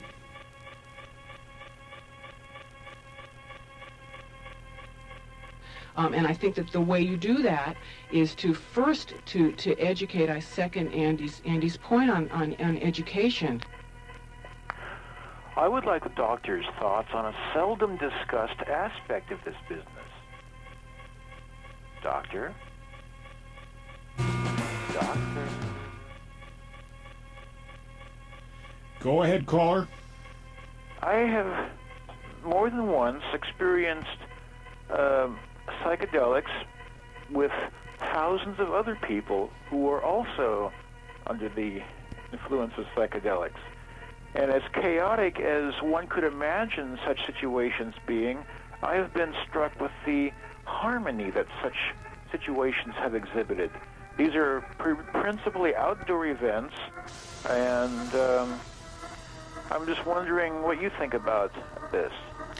Well, the separateness of the ego, as I talked about a little bit in my own trip report, is in fact illusory. And as Carl Jung had posited, and which subsequently many other psychiatrists have confirmed, psychedelics, by destroying the ego, can involve immersion into what is termed the collective unconscious, and what is really a unification or harmony with other consciousnesses. And in fact, people do not actually have to be on psychedelics. You can simply be in the presence of others on psychedelics, and the term is known as piggybacking, to experience psychedelic effects merely being in the presence of others on psychedelics. Sorry. I just wanted to interject a further wedge of subject in this, and that is that a lot of people who discuss legalizing therapeutic study of psychedelics talk about having it conducted in sterile laboratory or clinical environments. And I gotta tell you, I can't think of a place I would want to trip less in. What do you think about that as a possible contradiction in the experiential versus legitimized framework aspects of future therapeutic use? Yeah, that's a serious problem. You may be, if you're interested in this, you may look into Rick Strassman's latest book, The Spirit Molecule, which describes his NIH-funded studies of DMT, all of which involved injections of DMT in more or less a cold, sterile clinical atmosphere. And, of course, ever since the LSD experiments of the 50s and 60s, it was well known that the setting, and the setting here we're talking about strongly influences the psychedelic experience, and an experienced psychedelic therapist such as Stanislav Grof pay particular attention to the environment in which it is taken, taking pains to create a pleasant atmosphere as opposed to the cold, sterile laboratory condition. As far as I can tell, the first mass experiences outside of a clinical environment took place in the Perry Lane neighborhood near Stanford University after a couple of the volunteers ended up taking some of the stuff home to share with their neighbors. Yes, there was also the Good Friday experiments with mescaline, which involves the use of mescaline in a church environment, a double-blind experiment, in fact, which was designed to assess the impact of psychedelics on the development of spirituality in subjects. You might look up Houston Smith's recent book, opening the doors of perception. There's something cleansing the doors of perception, which describes the Good Friday experiment, as well as others. A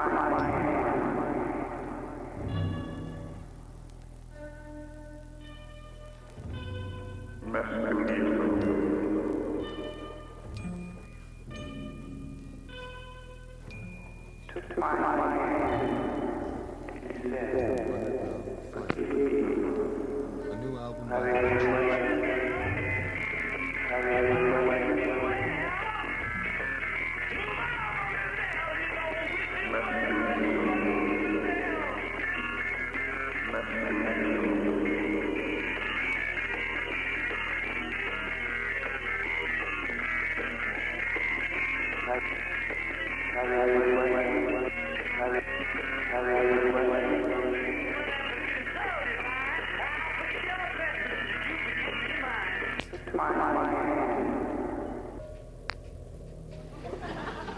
These are only about a half a dozen or so of many scores of fascinating compounds that are now available for the study of this developing vocabulary. fire. A heavy liquid sheet of heat. However, on the other hand, if you have some, let's say, dried psilocybin mushroom, you have no way of knowing what the content of that is. Weaving patterns into the ghost of the earth. Quicksilver burns, bearing the weight of change.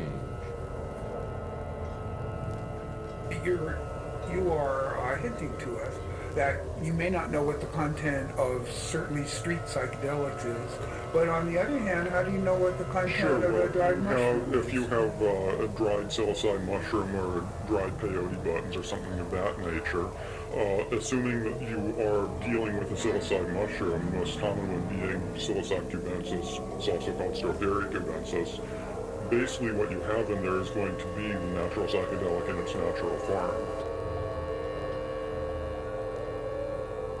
In this culture, many people take psychoactive drugs to rebel, especially the disapproved drugs. That's something I think we have created by the attempts that we've made to control substances through prohibitions. That's one of the worst effects of drug prohibitions, is that they encourage people. First of all, I think they stimulate curiosity about people. Trip reports at 510-848-4425. Well, I know one thing, man. Don't take it in the lab. Outside, underneath the stars, just let it flow through you. Breathe deep and don't let the images overcome you. In the psychedelic hierarchy, L is number 1, the shroom is number 2, and mescaline and DMT, they're just thirds and fourths.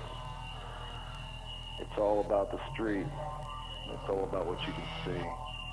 The properties other than those established in the first investigations and expected induced me 5 years after the first synthesis once again to produce LSD-25.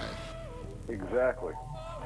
And that's why you get outside and you take it.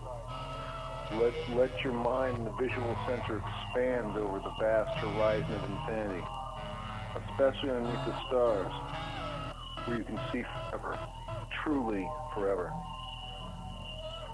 The first thing was a sense of dropping away.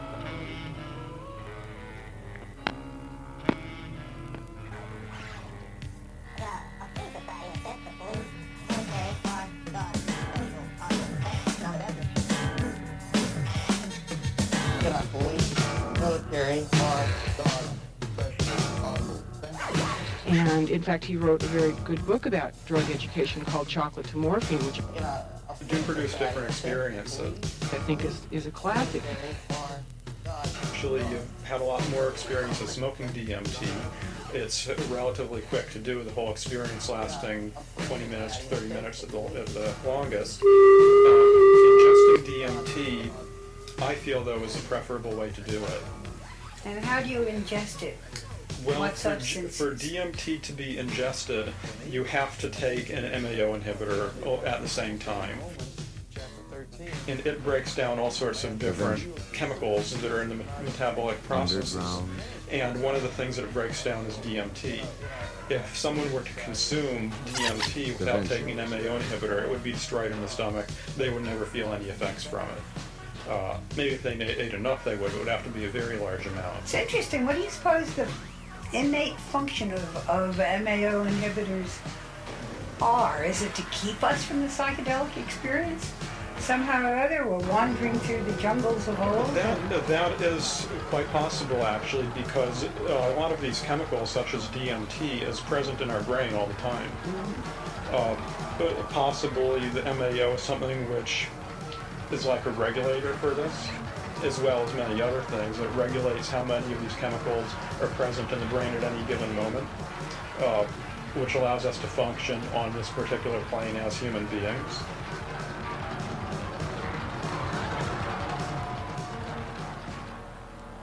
When your phone stops ringing, you're on the air. Again, carry with age, exposure to heat and oxygen and so on, so the potency may not be as strong.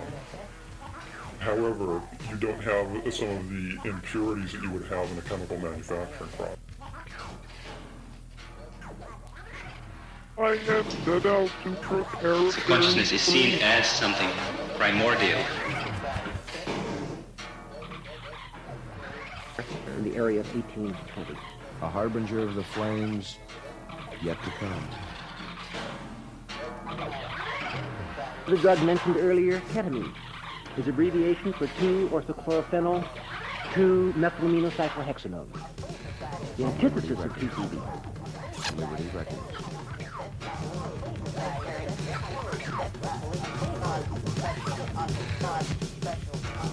If we had, say, 10 times the amount of DMT in our system we always do, we may not be able to function in this particular realm.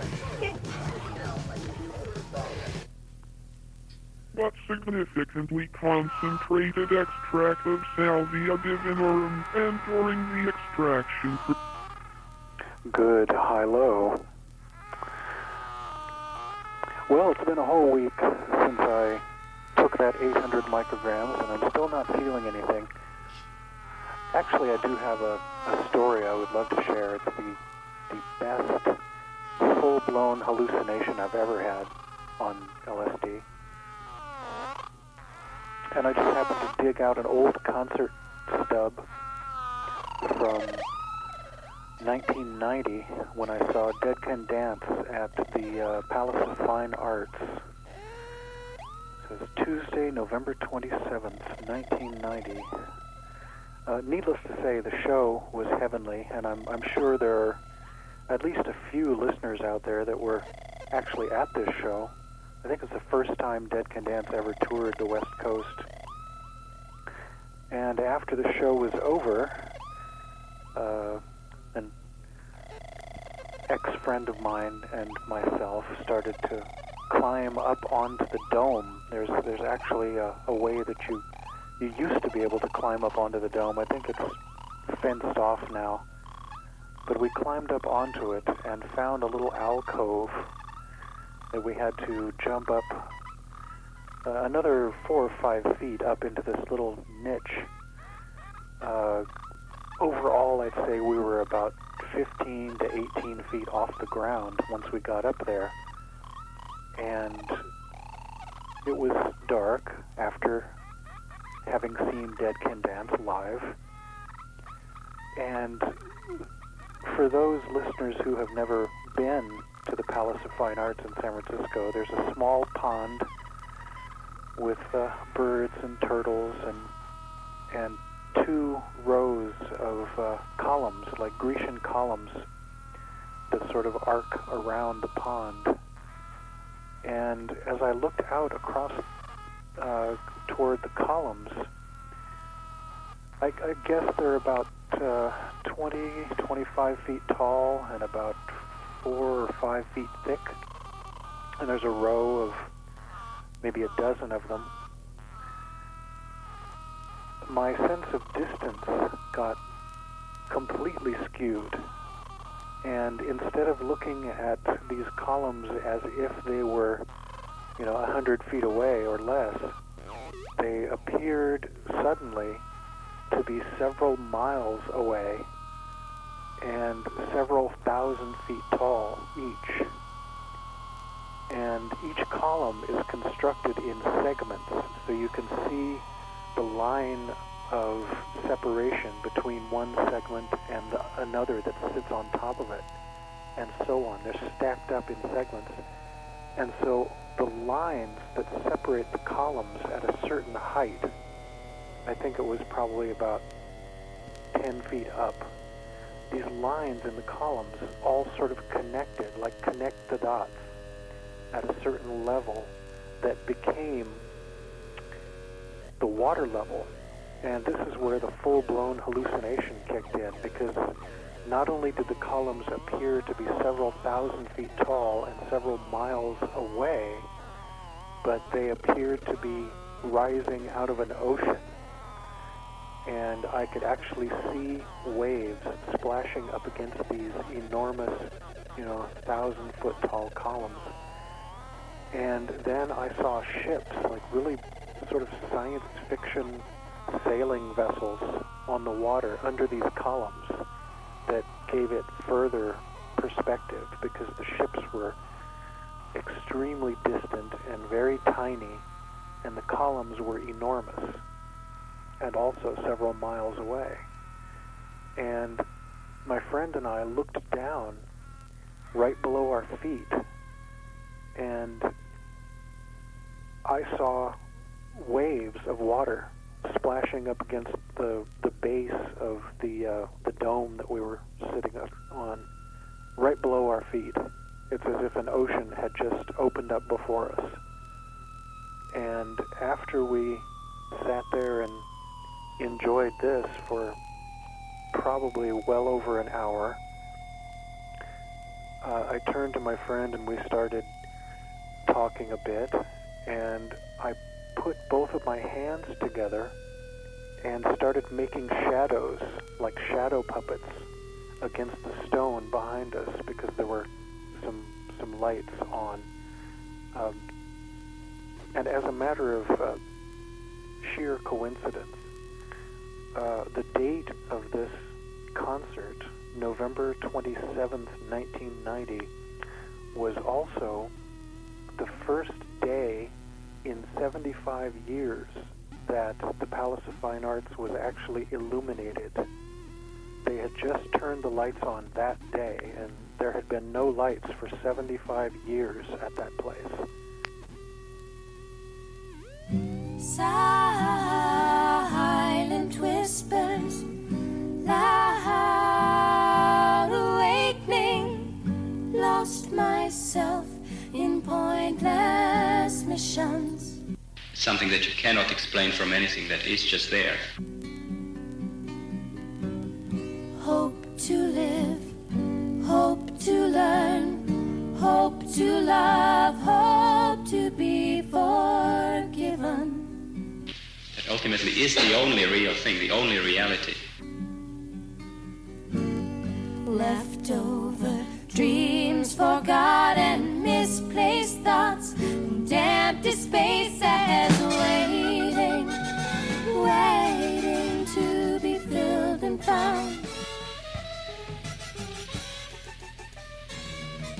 The concept of space changes in a very fundamental way.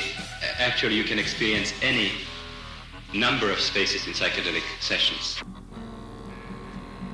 Spilt milk, tears for other fears, beat myself up through the years for my You can be sitting here and be perceiving this as Big Sur.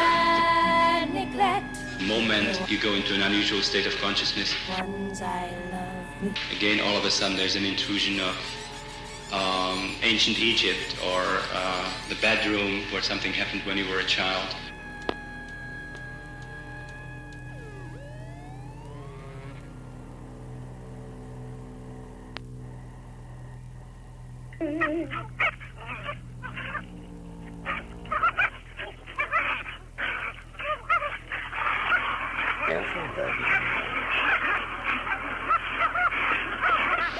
or some spaces that don't have any counterpart.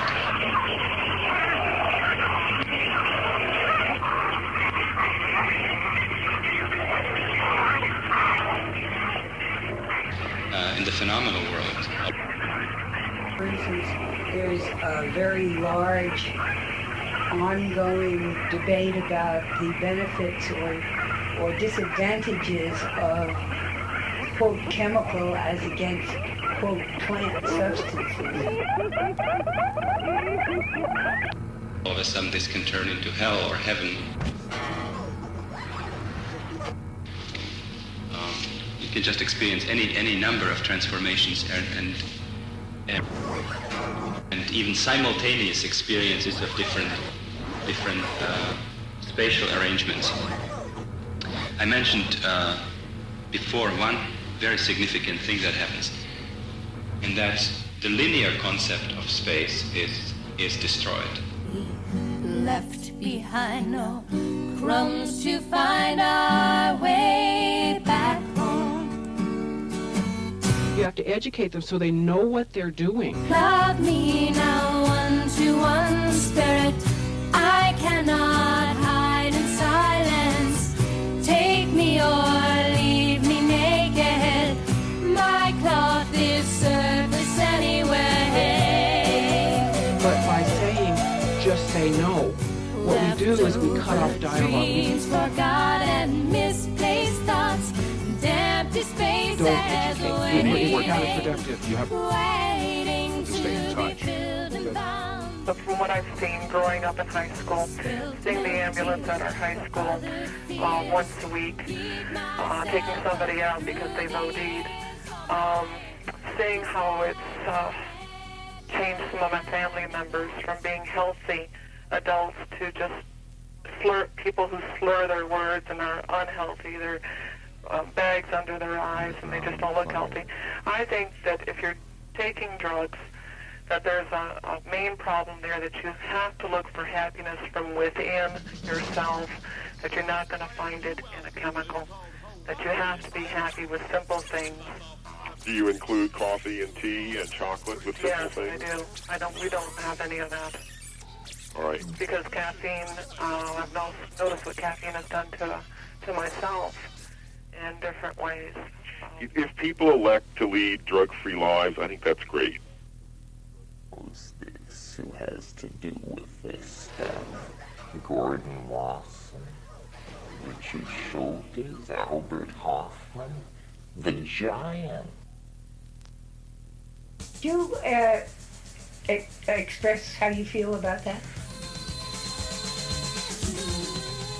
I'm all for that.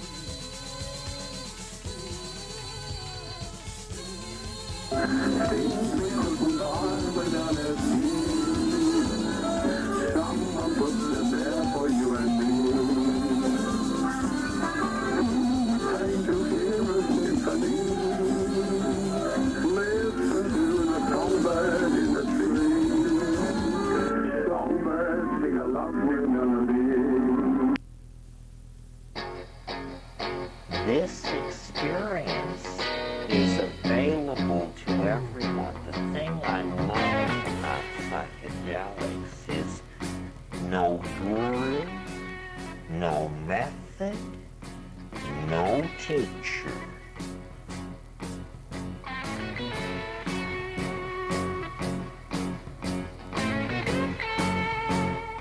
But realistically, looking around the world, I think large percentages of all populations are going to choose to use psychoactive substances. Drugs on the part of young people. The reason the age of experimentation with marijuana and other drugs has dropped so much in recent years is because we've made them forbidden and attractive. Many kids who would never care to try drugs do so only because we have made them prohibited. I have been consistently struck in my work with Indian tribes, and especially in the Amazon, where drugs like coca leaf and psychedelics are available all the time but are used only by adults under certain circumstances. There are no laws or prohibitions governing that. That's just the way you do things in that society. I've been very struck at the total absence of curiosity on the part of children about those drugs. There's a tribe of Indians called Cubeos that I have lived with a lot in the eastern border of Colombia near Brazil and the Amazon basin who use coca, powdered coca, as a daily stimulant and social drug, but it's mostly a drug of adult men. I have asked children in that tribe again and again, don't you want to know what coke is like? And they say no. And I said, well, don't you want to know what it does to you? And they say, well, we'll wait till we grow up. That's very different from anything I hear up here. And I think that is very much related to the absence of trying to deal with that through prohibition and making things.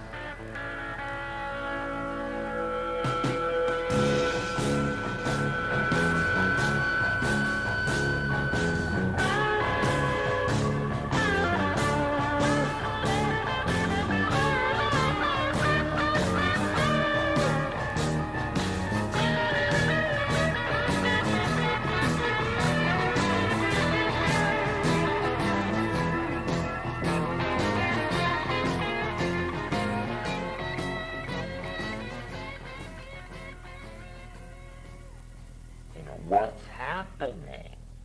Why am I compelled to do and say these things? Well, the answer is you've got eschatological fever. You've been infected by a retrovirus that operates not in space, but in time.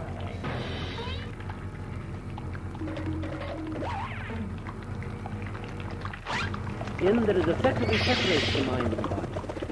This allows the mind a separate and constructive state, apart from the physical groundings of the body. Although the primary clinical application of ketamine is as a dissociative anesthetic, an increasingly important direction of study is now being directed to the psychological loosening that it allows.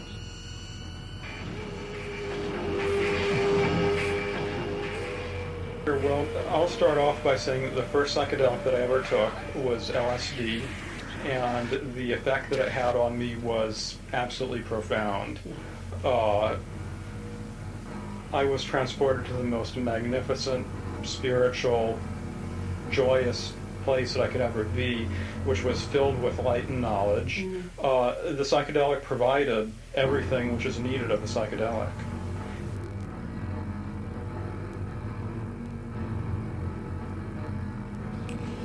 He must be talking about us. This is Over the Edge, KPFA in Berkeley. We are the Trip Report tonight, the Trip Report 2. And the professor is here, and we welcome your trip reports at 848-4425, area code 510. And I've had many other wonderful experiences with this and other chemical substances. Deposit your trip in the trip receptacle, 510-848-4425. Unavailable, and then trying to defend the prohibitions by greatly exaggerating the dangers of disapproved drugs, one form or another. Not acknowledging since then the dangers of the drugs that are occurring. I had by now already recovered myself sufficiently that I could relate what had happened. Exhausted, I then slept and woke the next morning refreshed, with a clear head, even though still somewhat tired physically.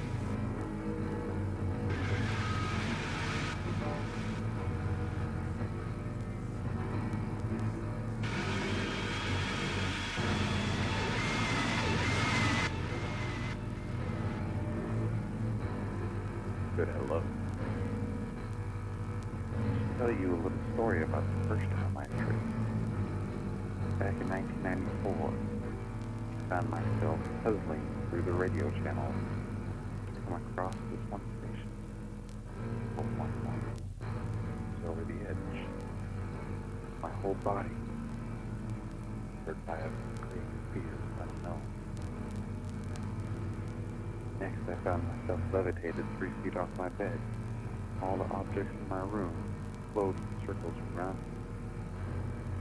Next experience I had, I woke up in the morning not knowing if it was true or just a dream. Then, a week or two later, I found myself year 4061. I met an angel. It was a gift. It had come from the future.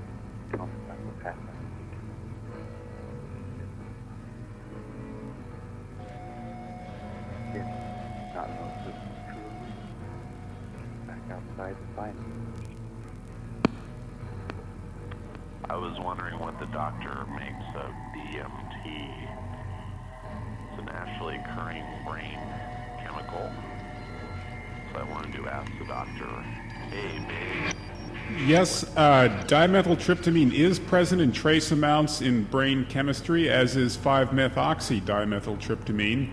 And there are those who believe that the function of the spiritual practices such as yoga and meditation are actually to encourage increased production of these chemicals as they're generated in the pineal gland, I believe. Sounds good. You know your stuff. All right, thanks very much. You're very welcome. Bye.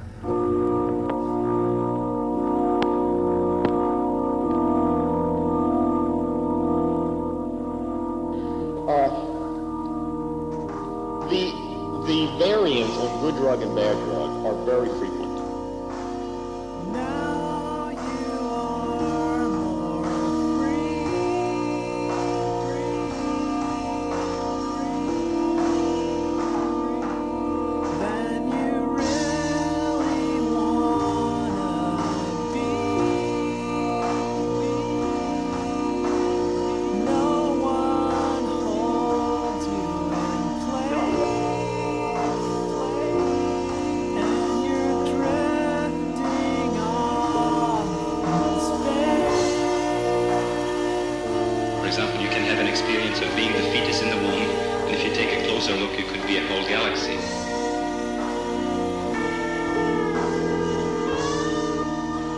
Absolutely no paradox in shifting from the experience of being a cell or a fetus to being a galaxy. You don't have to go through, you don't have to grow. You don't have to go through all the intermediate steps.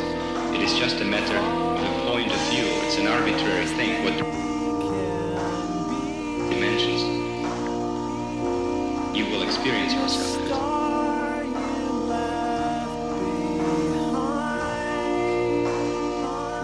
People spend a lot of time on the analysis of the relationship between the experiencer and the experienced.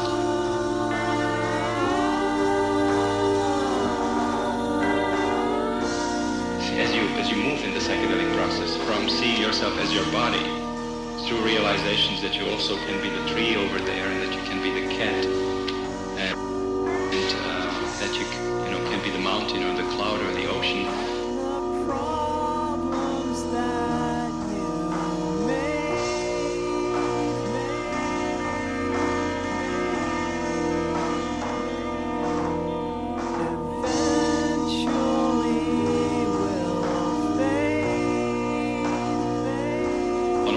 You ask the question, who am I? What am I? What are my dimensions? Where are my boundaries? How am I related to what I am perceiving?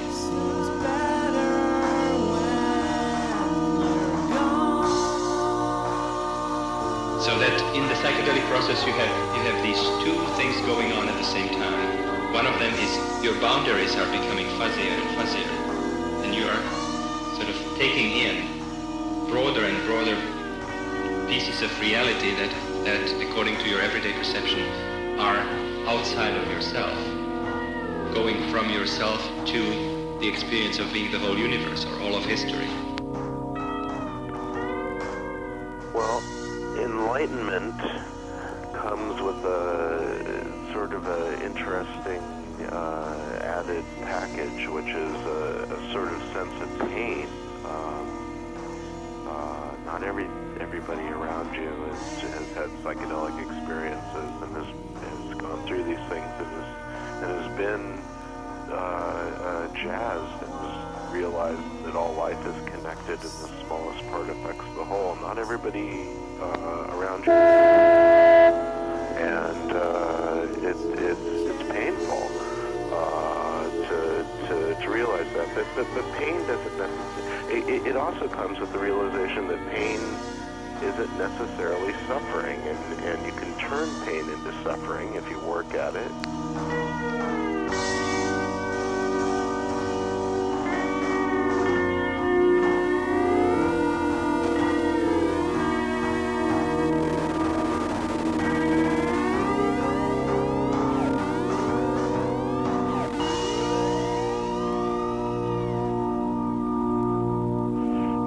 for the people who do choose to use them, what we should be working for as a society is to discourage them from using them in ways that lead to the kinds of consequences that you've seen. It is possible for people to use drugs and not have problems with them. That happens all over the world. There are many people who use psychoactive substances successfully, whether they're legal or illegal, and don't have problems with them. And that seems to me a goal that we can work toward. Ever get dosed up? You know, the great thing about seeing forever is that you have to come back down. And it's the realization a lot of times of sadness that we're still a very primitive world. We got a long way to go.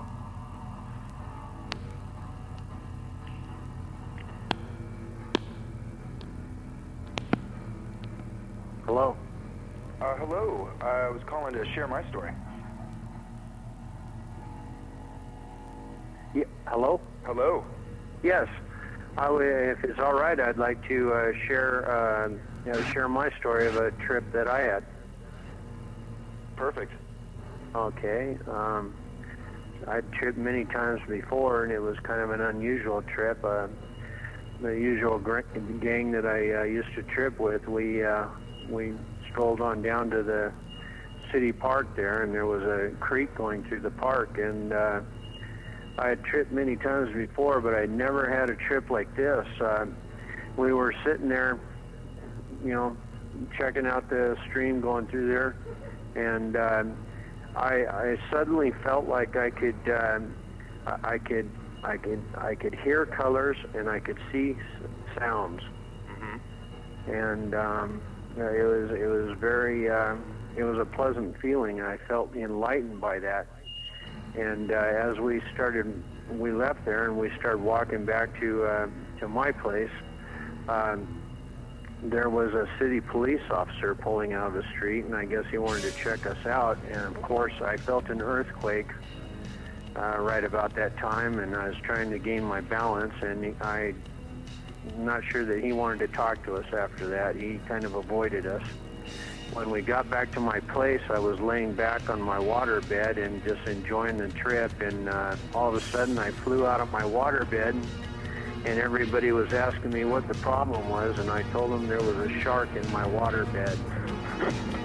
And these were just fun experiences, and I have nothing all against hallucinogens. Beautiful people everywhere. The way they show they care makes me want to say it's a beautiful world. It's a beautiful world.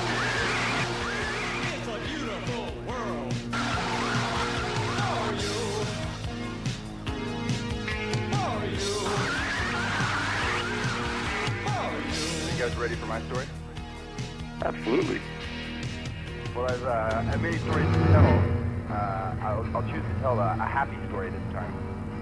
But one time I was in a very good mood, and I was staring into the mirror, which is kind of a cliche, kind of a myth you hear about LSD.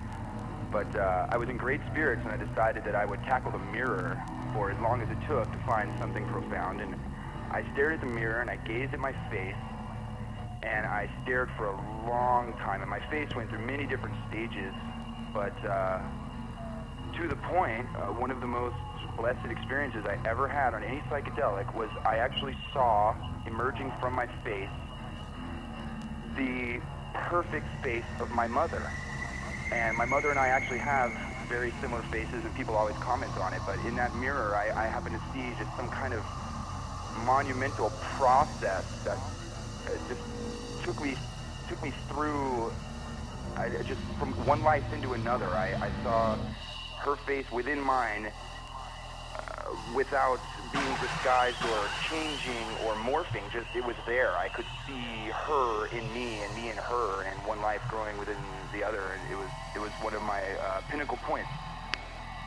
So I just wanted to share a happy story with all of you. Also, I'd like to praise the DJ for playing Willie the Pimp by Frank Zappa, which I thought that was phenomenal. I congratulate you. One of my favorite records of all time. So way to go with that. Thank you. seems, what's mostly available, which are the true psychedelic mushrooms, then you're dealing basically with a pure substance. Now, one of the other things that I've noticed is that it seems that when people are using the natural psychedelics, that they very rarely have negative experiences, much less so than something like LSD. And I think that one of the reasons for that is that LSD is so transparent that you better explain transparent. The transparent, I would say, is that it does not it has very few qualities of its own in terms of directing the experience.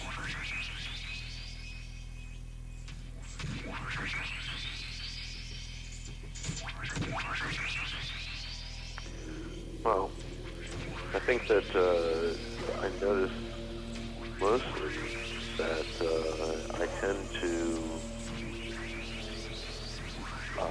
release the day-to-day worries and tensions of since I've tripped. Maybe it's been a year since the last time I tripped, and I do it again. Some of the worries of day-to-day life seem I get to look at them from a more abstract level, or I can disassociate my emotional connection to some of these issues and look at them in a more clear mind, and in some cases that can be interesting to help make decisions. I just have a simple request. I'd like to hear some stories about ketamine. Ketamine trips. Inhaled capsules, you call them. Please, if there's anybody out there. I was walking down the beach one bright and sunny day. I saw a great big wooden box a-floating in the bay. I pulled it in and opened it up, and much to my surprise, ooh, I discovered right before my eyes. Ooh, I discovered right before my eyes. I picked it up and ran to town as happy as a king. I took it to a guy I knew who'd buy most anything. But this is what he hollered at me as I walked in his shop. Oh, get out of here with that before I call a cop. Oh, get out of here with that before I call a cop. I turned around and got right out of running for my life. And then I took it home with me to give it to my wife. But this is what she hollered at me as I walked in the door. Oh, get out of here with that, and don't come back no more. Oh, get out. And don't come back no more.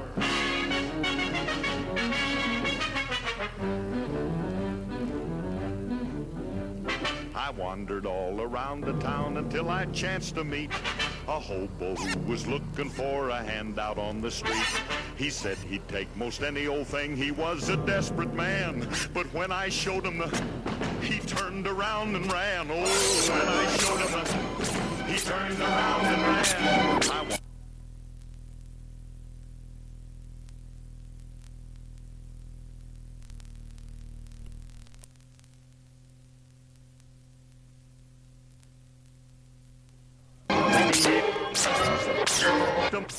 My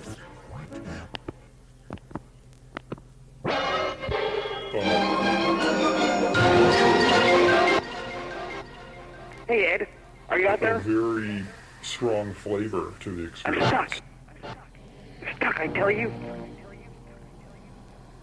So I don't have anything against the chemical substances. Timothy Leary. In that they're not able to do the job. When you take mushrooms, if you take large dose of mushrooms, you will definitely feel like you are high on a psychedelic drug. So are you? Lest anyone should have the impression, by the way, that research in this area leads always to God.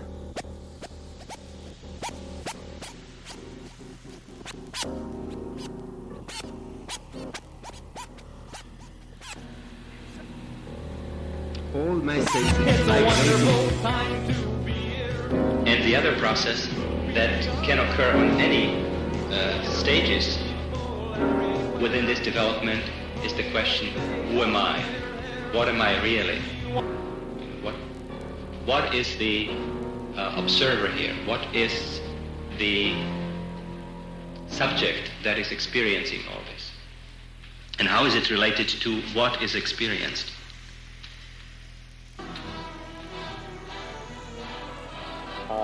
Your legitimate drugs, medical drugs. Sensitivity that persisted for the entire day. This had been the first planned experiment with LSD. The first LSD trip, a rather dramatic one.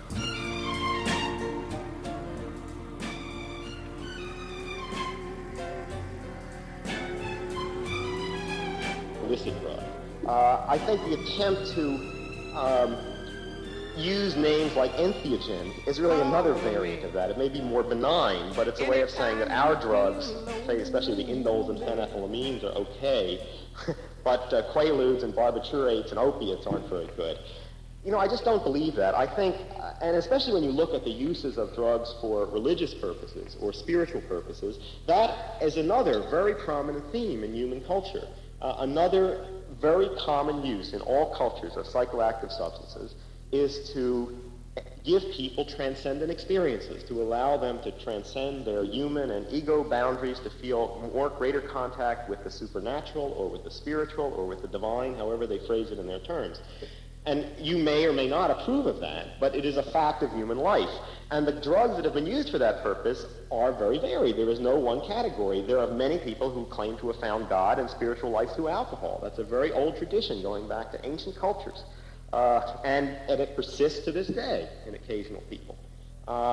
There are people who say they have found God through opiates. There are people, and now, of course, the ones that we hear this most about are the ones that you will be hearing most about in this conference. Which in the past have been called hallucinogens and psychedelics, and now entheogens. I don't think we can find a totally satisfactory name to them, because every name is either one put forward by the opponents of those drugs or the proponents of them. Does this society have a problem with conscious raising of all types? Yes, I think so. I have often heard parents and teachers say, why do kids have to take drugs? Why couldn't they learn to get high through meditation? But they also say, why did my kid join the Moonies? Or why did my kid I think if large numbers of kids in this society seriously started meditating, that would be as threatening to parents and authorities as any other method of consciousness change that's not part of our culture. I think we do have I think we have trouble with that issue. It's not something we talk about. And in medicine and psychiatry, those states of consciousness are usually considered pathological. We don't look at them as things that might be beneficial, and we don't think about how to teach kids to have them in ways that aren't harmful. On volunteer colleagues of the Sanders Research Laboratories confirmed the extraordinary activity of LSD on the human psyche.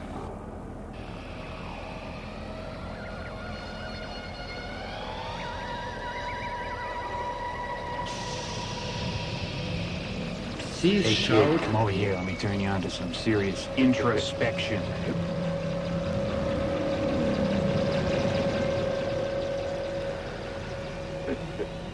We did a study of MDMA, 100 MDMA users, and we're looking at the context in which individuals can use a drug in a controlled and responsible way, and the kinds of benefits that this particular drug did for them. Call me. Look, I don't know about finding God, but basically I lost God on LSD. After my mother committed suicide and I was put into Catholic school, I sort of completely copped out into this pretending strange sort of religious thing, something to glom onto. But I took a really big dose of LSD, probably about 750 micrograms, and the room started swirling around me, and the entire room turned into this sort of hobbit hole. The corners of the room turned circular, and the walls started sort of, I don't know, I guess turning kind of like balloon-like. And, time started to fragment into these individual slices, and I could see the progression of time, the experience, and it was so profound that I quickly realized how absurd this Christianity stuff that I'm buying into really was. And it was, I think that LSD really, cleared up my mind on the religious issue and got me just sort of doing a lot of serious soul searching on my own without any type of strange pretend. From the latest kinds of research that are going on that are very exciting in brain chemistry, suggests that the line between what is natural and what is not is very unclear, because it looks as if the brain makes analogs of most of the drugs that people use. I don't know that no one has found an analog of THC in marijuana at the moment, but the one that has, of course, received the most attention are the endorphins, the opiate analogs that our brains make. We clearly make our own stimulants in the form of neurotransmitters like dopamine and noradrenaline. We make our own downers in the form of chemicals like serotonin and GABA. We probably make our own antidepressants, possibly in the form of sex hormones. We make our own psychedelics, I am sure, almost certainly DMT, which is probably produced by the pineal, or if not it, something very close to it. I think we make all these things ourselves. Now that raises a lot of interesting questions. Why is it that the human brain and plants should have the same chemicals in them? Why are the indoles and tryptamines so widely distributed in nature? DMT occurs, these indole drugs occur in everything from mushrooms to higher plants to the human brain. Why is that? Why are those chemicals so widely distributed? It may well be that when people have transcendent experiences by means of techniques like fasting and chanting and praying, that there is a final common pathway that's mediated through similar brain neurotransmitters. Maybe when people wake up feeling spontaneously high one day, their endorphin system is in high gear and they're not bothered by things that ordinarily would get them down. Maybe the people who are likely to become dependent on opiates are people who have a deficiency of endorphins, and so experience what the rest of us experience as the ordinary bothers of life as overwhelmingly painful. Oral dose of LSD is about 0.05 milligram. In spite of my caution, I had chosen for the first experiment 5 times the average effective dose. That's correct, and that's one of the reasons I wrote about it, is because when I had an interest in doing these things myself, there was not any place that I could find information on it. I had to experiment. That's right, I had to experiment. I had to work with each of the individual substances and try to get an idea of how they would work if they were combined. Try to get a feeling if it would be It's scary sometimes trying to take, when Shogun and his group take something, they take such tiny little bits and then add a little bit and a little bit and a little bit. You just plunge in. That's true. Well, with all the experiences that I've had, I would say the most disappointing ones are the ones when I have not taken enough. And yes, certainly there have been experiences that were unpleasant when I wish I hadn't taken as much. Experiences which were intensely frightening or intensely unpleasant or uncomfortable in different ways. One of the things I found, though, is that after those experiences are past, that I find that I learn a lot from them. So those experiences will happen once in a while if you're doing large doses of most any of these substances. But I think it's something which should be taken as, a part of the process. You're listening to Over the Edge on KPFA, KPFE in Berkeley, and KFCF in Fresno. This is Trip Receptacle with me, the Professor. Call now to deposit your trip report at 510-848-4425. There's a reason that it's called a trip. If you were to go to, pack up your bags and go to a third world country and hang out there for a couple of weeks, it would have probably a profound effect on you, especially being an American. And you can compare the psychedelic experience to that type of profound experience. At least it has the potential to give you that type of alternative exposure that an actual trip to another country might. And that's why they call it taking a trip. I've got another interesting story for you. A couple of years ago, I had the opportunity to go to an academic conference in New York City. And I was staying at the Marriott Hotel in Times Square. And if you've never been at the Marriott Hotel, it is quite a hotel. For one thing, it's probably about 50 or 60 stories tall. And the entire inside is nothing but an atrium with a tower of glass elevators that go all the way up to the top. And my wife and I had taken 1 to 200 or so micrograms of very good quality LSD, and we're traveling around this rather elaborate hotel, jam-packed with tourists, and as well a convention of drag queens, which had occupied an entire floor of the hotel, very elaborately dressed drag queens in a gown ball. I have to say, one of the most interesting psychedelic experiences of my life. But perhaps callers have some more to say about that.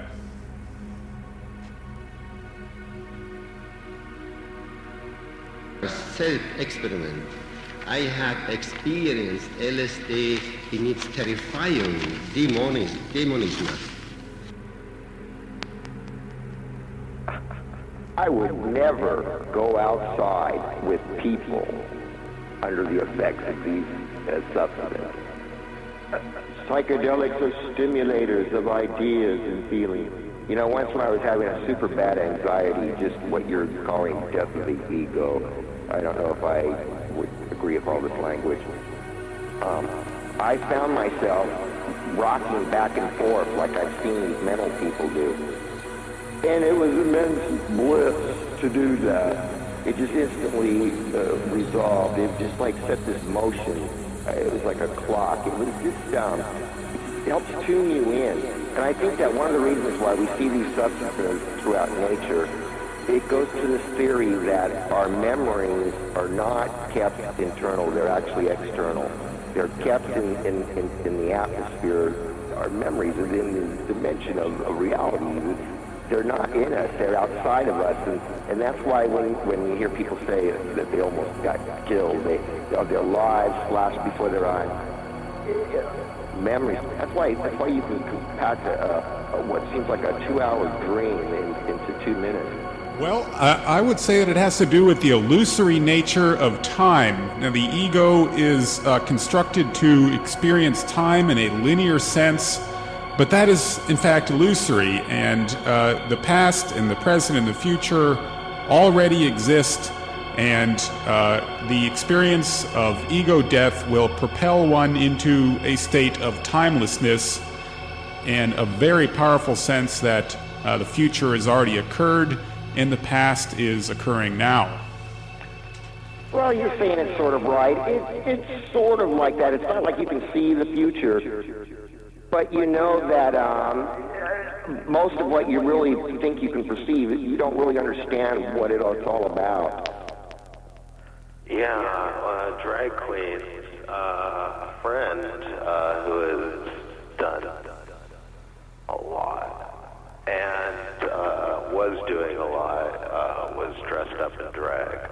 And the rain was coming down and it run the makeup on the friend's face so that he looked like an android, and thus was dubbed the name Gretel and android conjoined into Not imagine retinoid. that the substance could be ever used, so to speak, as a pleasure drug. Also, the meaningful connection between LSD experience and spontaneous visionary experience I recognized only later after further experiments, which were carried out with lower doses and with a different set and setting. Alpha-O-DMS is abbreviation of 5-methoxy-alpha-methyltryptamine, an analog of a neurotransmitter serotonin that has been tailored chemically to allow it to enter into the CNS, into the brain. It is a very potent indole psychedelic that touches closely on those areas involved with primal energies. Several researchers experienced dreams of catastrophic events after exploring this material. One researcher, however, had a dream which involved as a complete science fiction scenario. He found it absolutely enjoyable and is still thinking of writing it up and sending it into a publisher.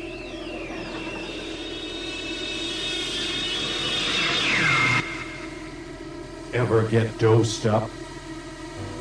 If you're feeling blue, yeah, if you don't believe me, just call and say you need me, and Daddy, I'll come right on back to you. Got a tale to tell. What about the so-called bad trip? Or in my words, the apocalyptic trip, where you think the world is about to end and it won't stop. Or the world's ending and you're not. Everything's just gone awry and it's crazy. You don't know what to make of it. Where does this come from? Is it the mind? Is it real? Do you get yourself so caught up in your own imagination that you can't get out? It's like you're stuck in a spider web.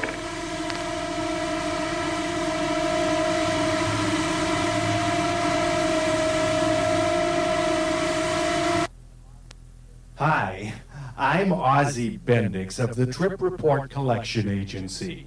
Hey, you, oh. The Trip Receptacle wants your trip reports at 510-848-4425. Trip reports at 510-848-4425.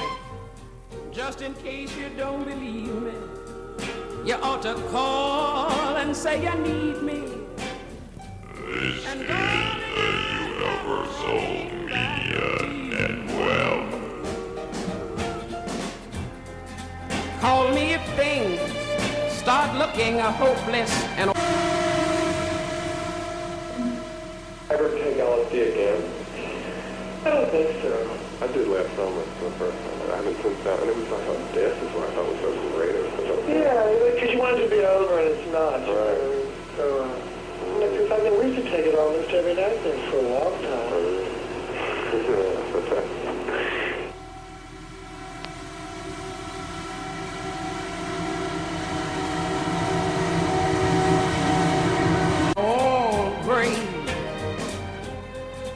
Trip reports at 510-848-4425. Call me when spring seems the farthest away. How many of you out there in Radioland are tripping right now?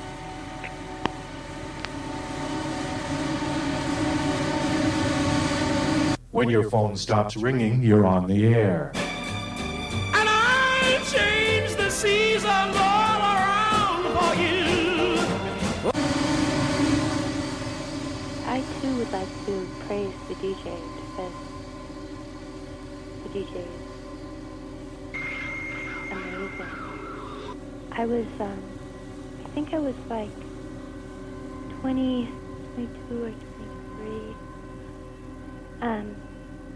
Anyway, I was a lot heavier than I am now. I was like 145 pounds. And I was at that ugly hip bar downtown Oakland where everyone is so alternative and they dress up like they're going out to the Fillmore, but they're just going out to some neighborhood bar. And I was dating this short Jewish guy, and we were out with a friend of ours that was this really hot babe, and they were getting drunk, I think, but I don't really like drinking, and I had a whole bunch of paper LSD, just a big card of it, and I it was kind of old, so I just cut off a whole bunch, and I took it, and I had no idea how much it was, but I guess it was a lot because of everyone's reaction. Anyhow, they were getting so drunk, and I got so high that I think we couldn't figure out who could drive home, so we ended up having our friend drive us to my house, who was apparently seeing double and whatever, and I was so high they threw me in the back seat, and then this guy that I was dating started making out with me and tearing my clothes off while she was looking at us through the mirror, and it was really funny, and it was really fun.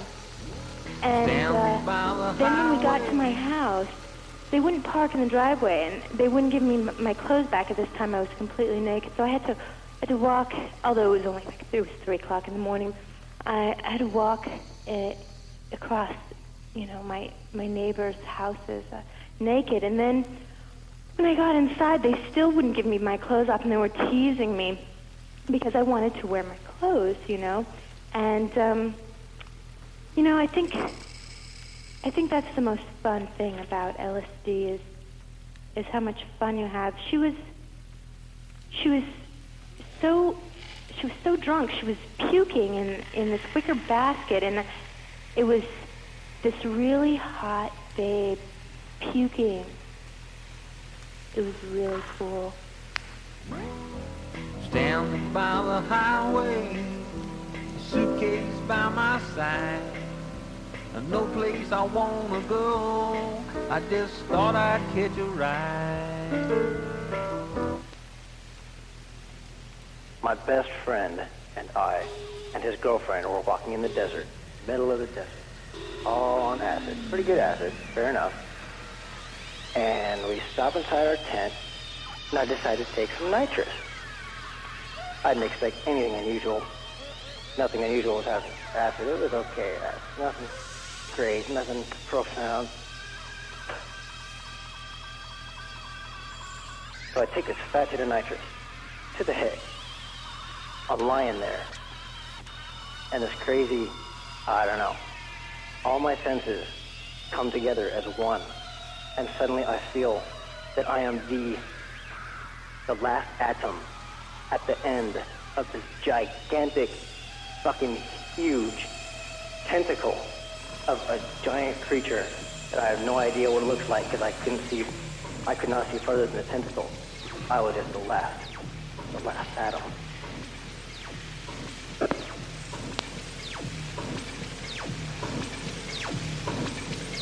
There are only about a half a dozen or so of many scores of fascinating compounds that are now available for the study of this developing vocabulary. At the moment, Deposit trip in the trip receptacle. 5108-484425. You ought to call me. Just call and say you want me. Whatever gets you tonight. Alright.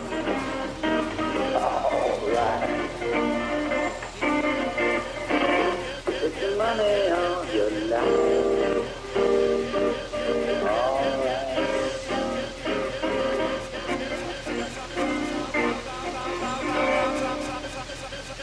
I was dreaming of the past. And some suggest caution. So what might we expect to emerge in the future? Let's look at the past history of other areas of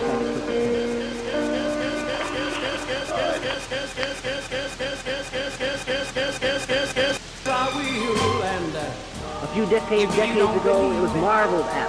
Drugs such as the opiates, including morphine, heroin, meperidine, could have such an exacting influence on the brain's integrity. Got a tale to tell. If you don't believe me, you ought to call me and say you need me. And darling, I'll fly. Lord knows I'd be glad to fly home to you.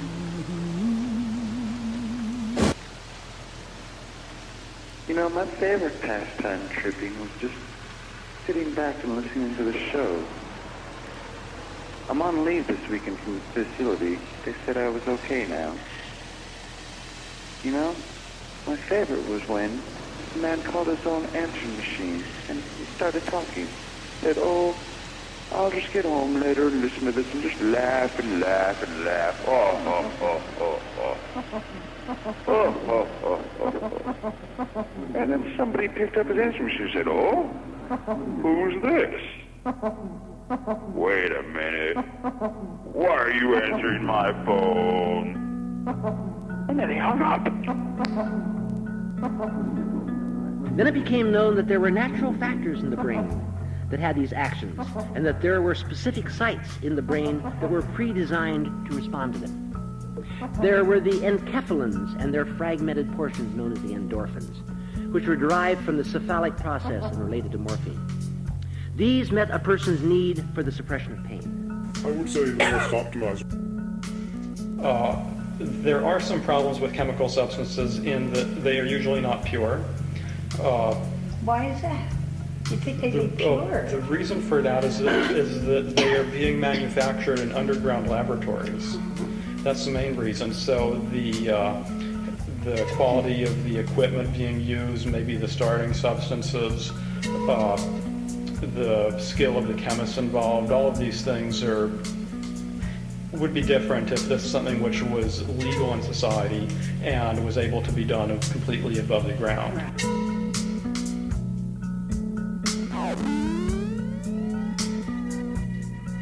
Certainly there is taking DMT in combination with an MAO inhibitor, which would be either Banisteriopsis, which is how they make the ayahuasca brew in South America, or with Syrian brew, which is a much more potent MAO inhibitor and much more readily available.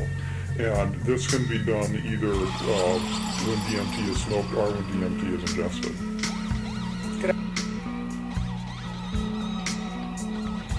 One of the things that I found is that the purity or the quality of these substances very much affects the experience. Well, if that's the case, substance, I think, combines, the MAO inhibitors actually combine quite well with psilocybin as well. Psilocybin is actually very closely related to DMT. And I want to go back a little bit since you brought up this particular book.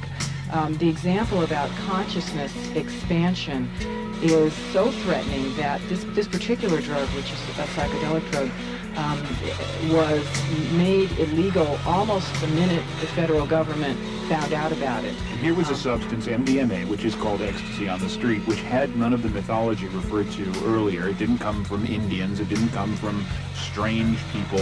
It actually emerged in a test tube. Mm-hmm. And the mythology, as you're saying, in your premise, had to be sort of grafted onto it so that it could be declared illegal. Yes, and the media helped with that process a lot, and what happened with LSD very much was duplicated in the process with MDMA. I think that consciousness expansion is extremely threatening.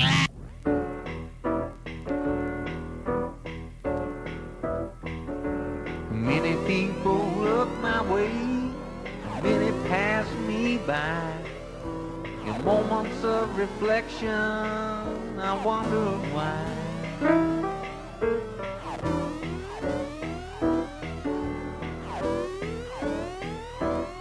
To the thieves I am a bandit, whoa, the mothers think I'm a son.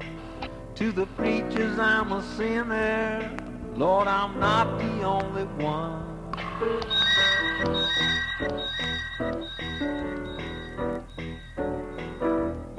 To the sad ones I'm unhappy, to the losers I'm a fool. To the students I'm a teacher, with the teachers I'm in school.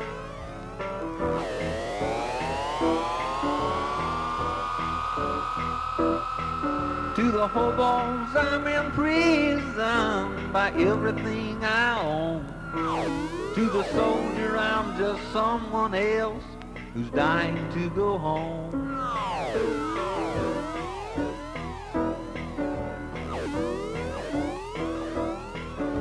The general sees a a number of politicians too. To my friends, I'm just an equal in this world. Magic mirror, won't you tell me please, do I find myself in anyone I see?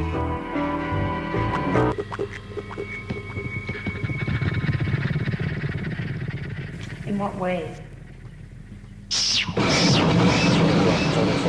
Psilocybin is based in the long-lasting kryptonite.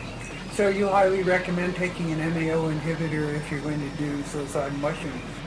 Perhaps there are enkadelics from the psychedelics and specific N-escalins from mescaline yet to be discovered that might relate to these communicative factors, which might be the natural which might be connected and eventually related to the natural receptor sites in the brain for transcendental communication.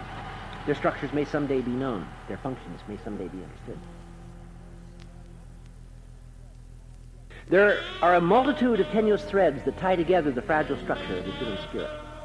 The life-giving with the death-demanding side. The exalted voice with the mundane. The strongly centered self with the drive toward dispersion and loss of center. These all coexist in all of us. But we're there not is an going essential to blockade. stop people from using drugs by taking them away. I would suspect that when you try to deal with that problem by taking an opiate from outside, you probably totally shut off your body's own production. Drugs don't contain experiences, those chemicals, and maybe that creates the biochemical basis for withdrawal.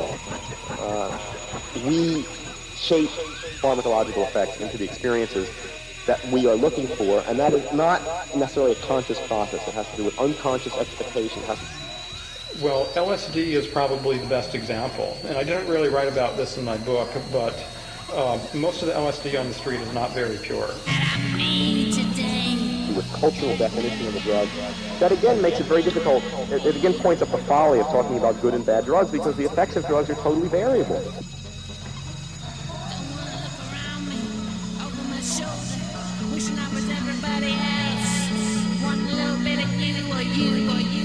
And addiction.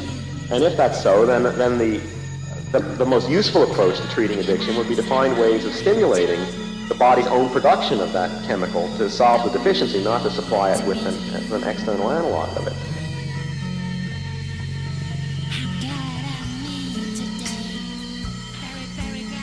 it. There was a sense of becoming a sprouting seed. So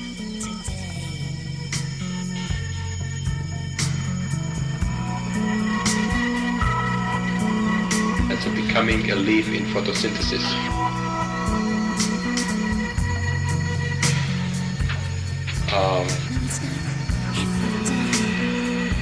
Sense of becoming a root and experiencing what's happening, the exchange of minerals and waters in the roots.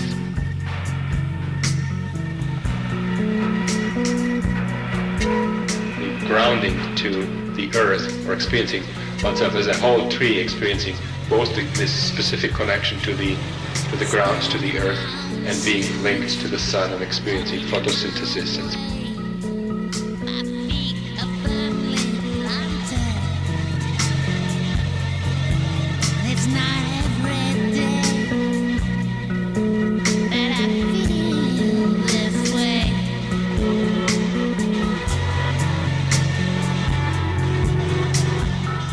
I would have a sense that I cannot go any further.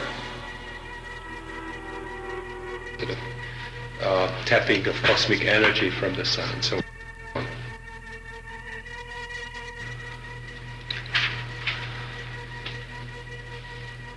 And to make it even more far out, again, independently, quite consistently, people would describe that they must have experienced consciousness of inorganic matter. Consciousness of gold, very frequently consciousness of diamonds, consciousness of jewels, consciousness of fire, consciousness of water, experience of a hurricane, of volcanic magma, forces in earthquakes, and so on.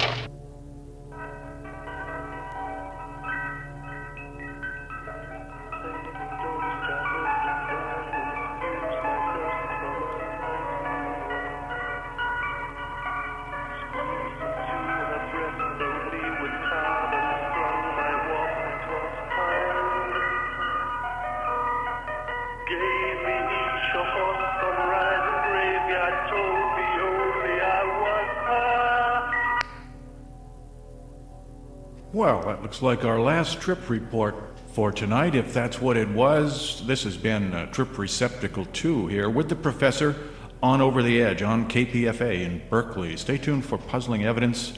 I'll be back next week with a 5-hour Over the Edge.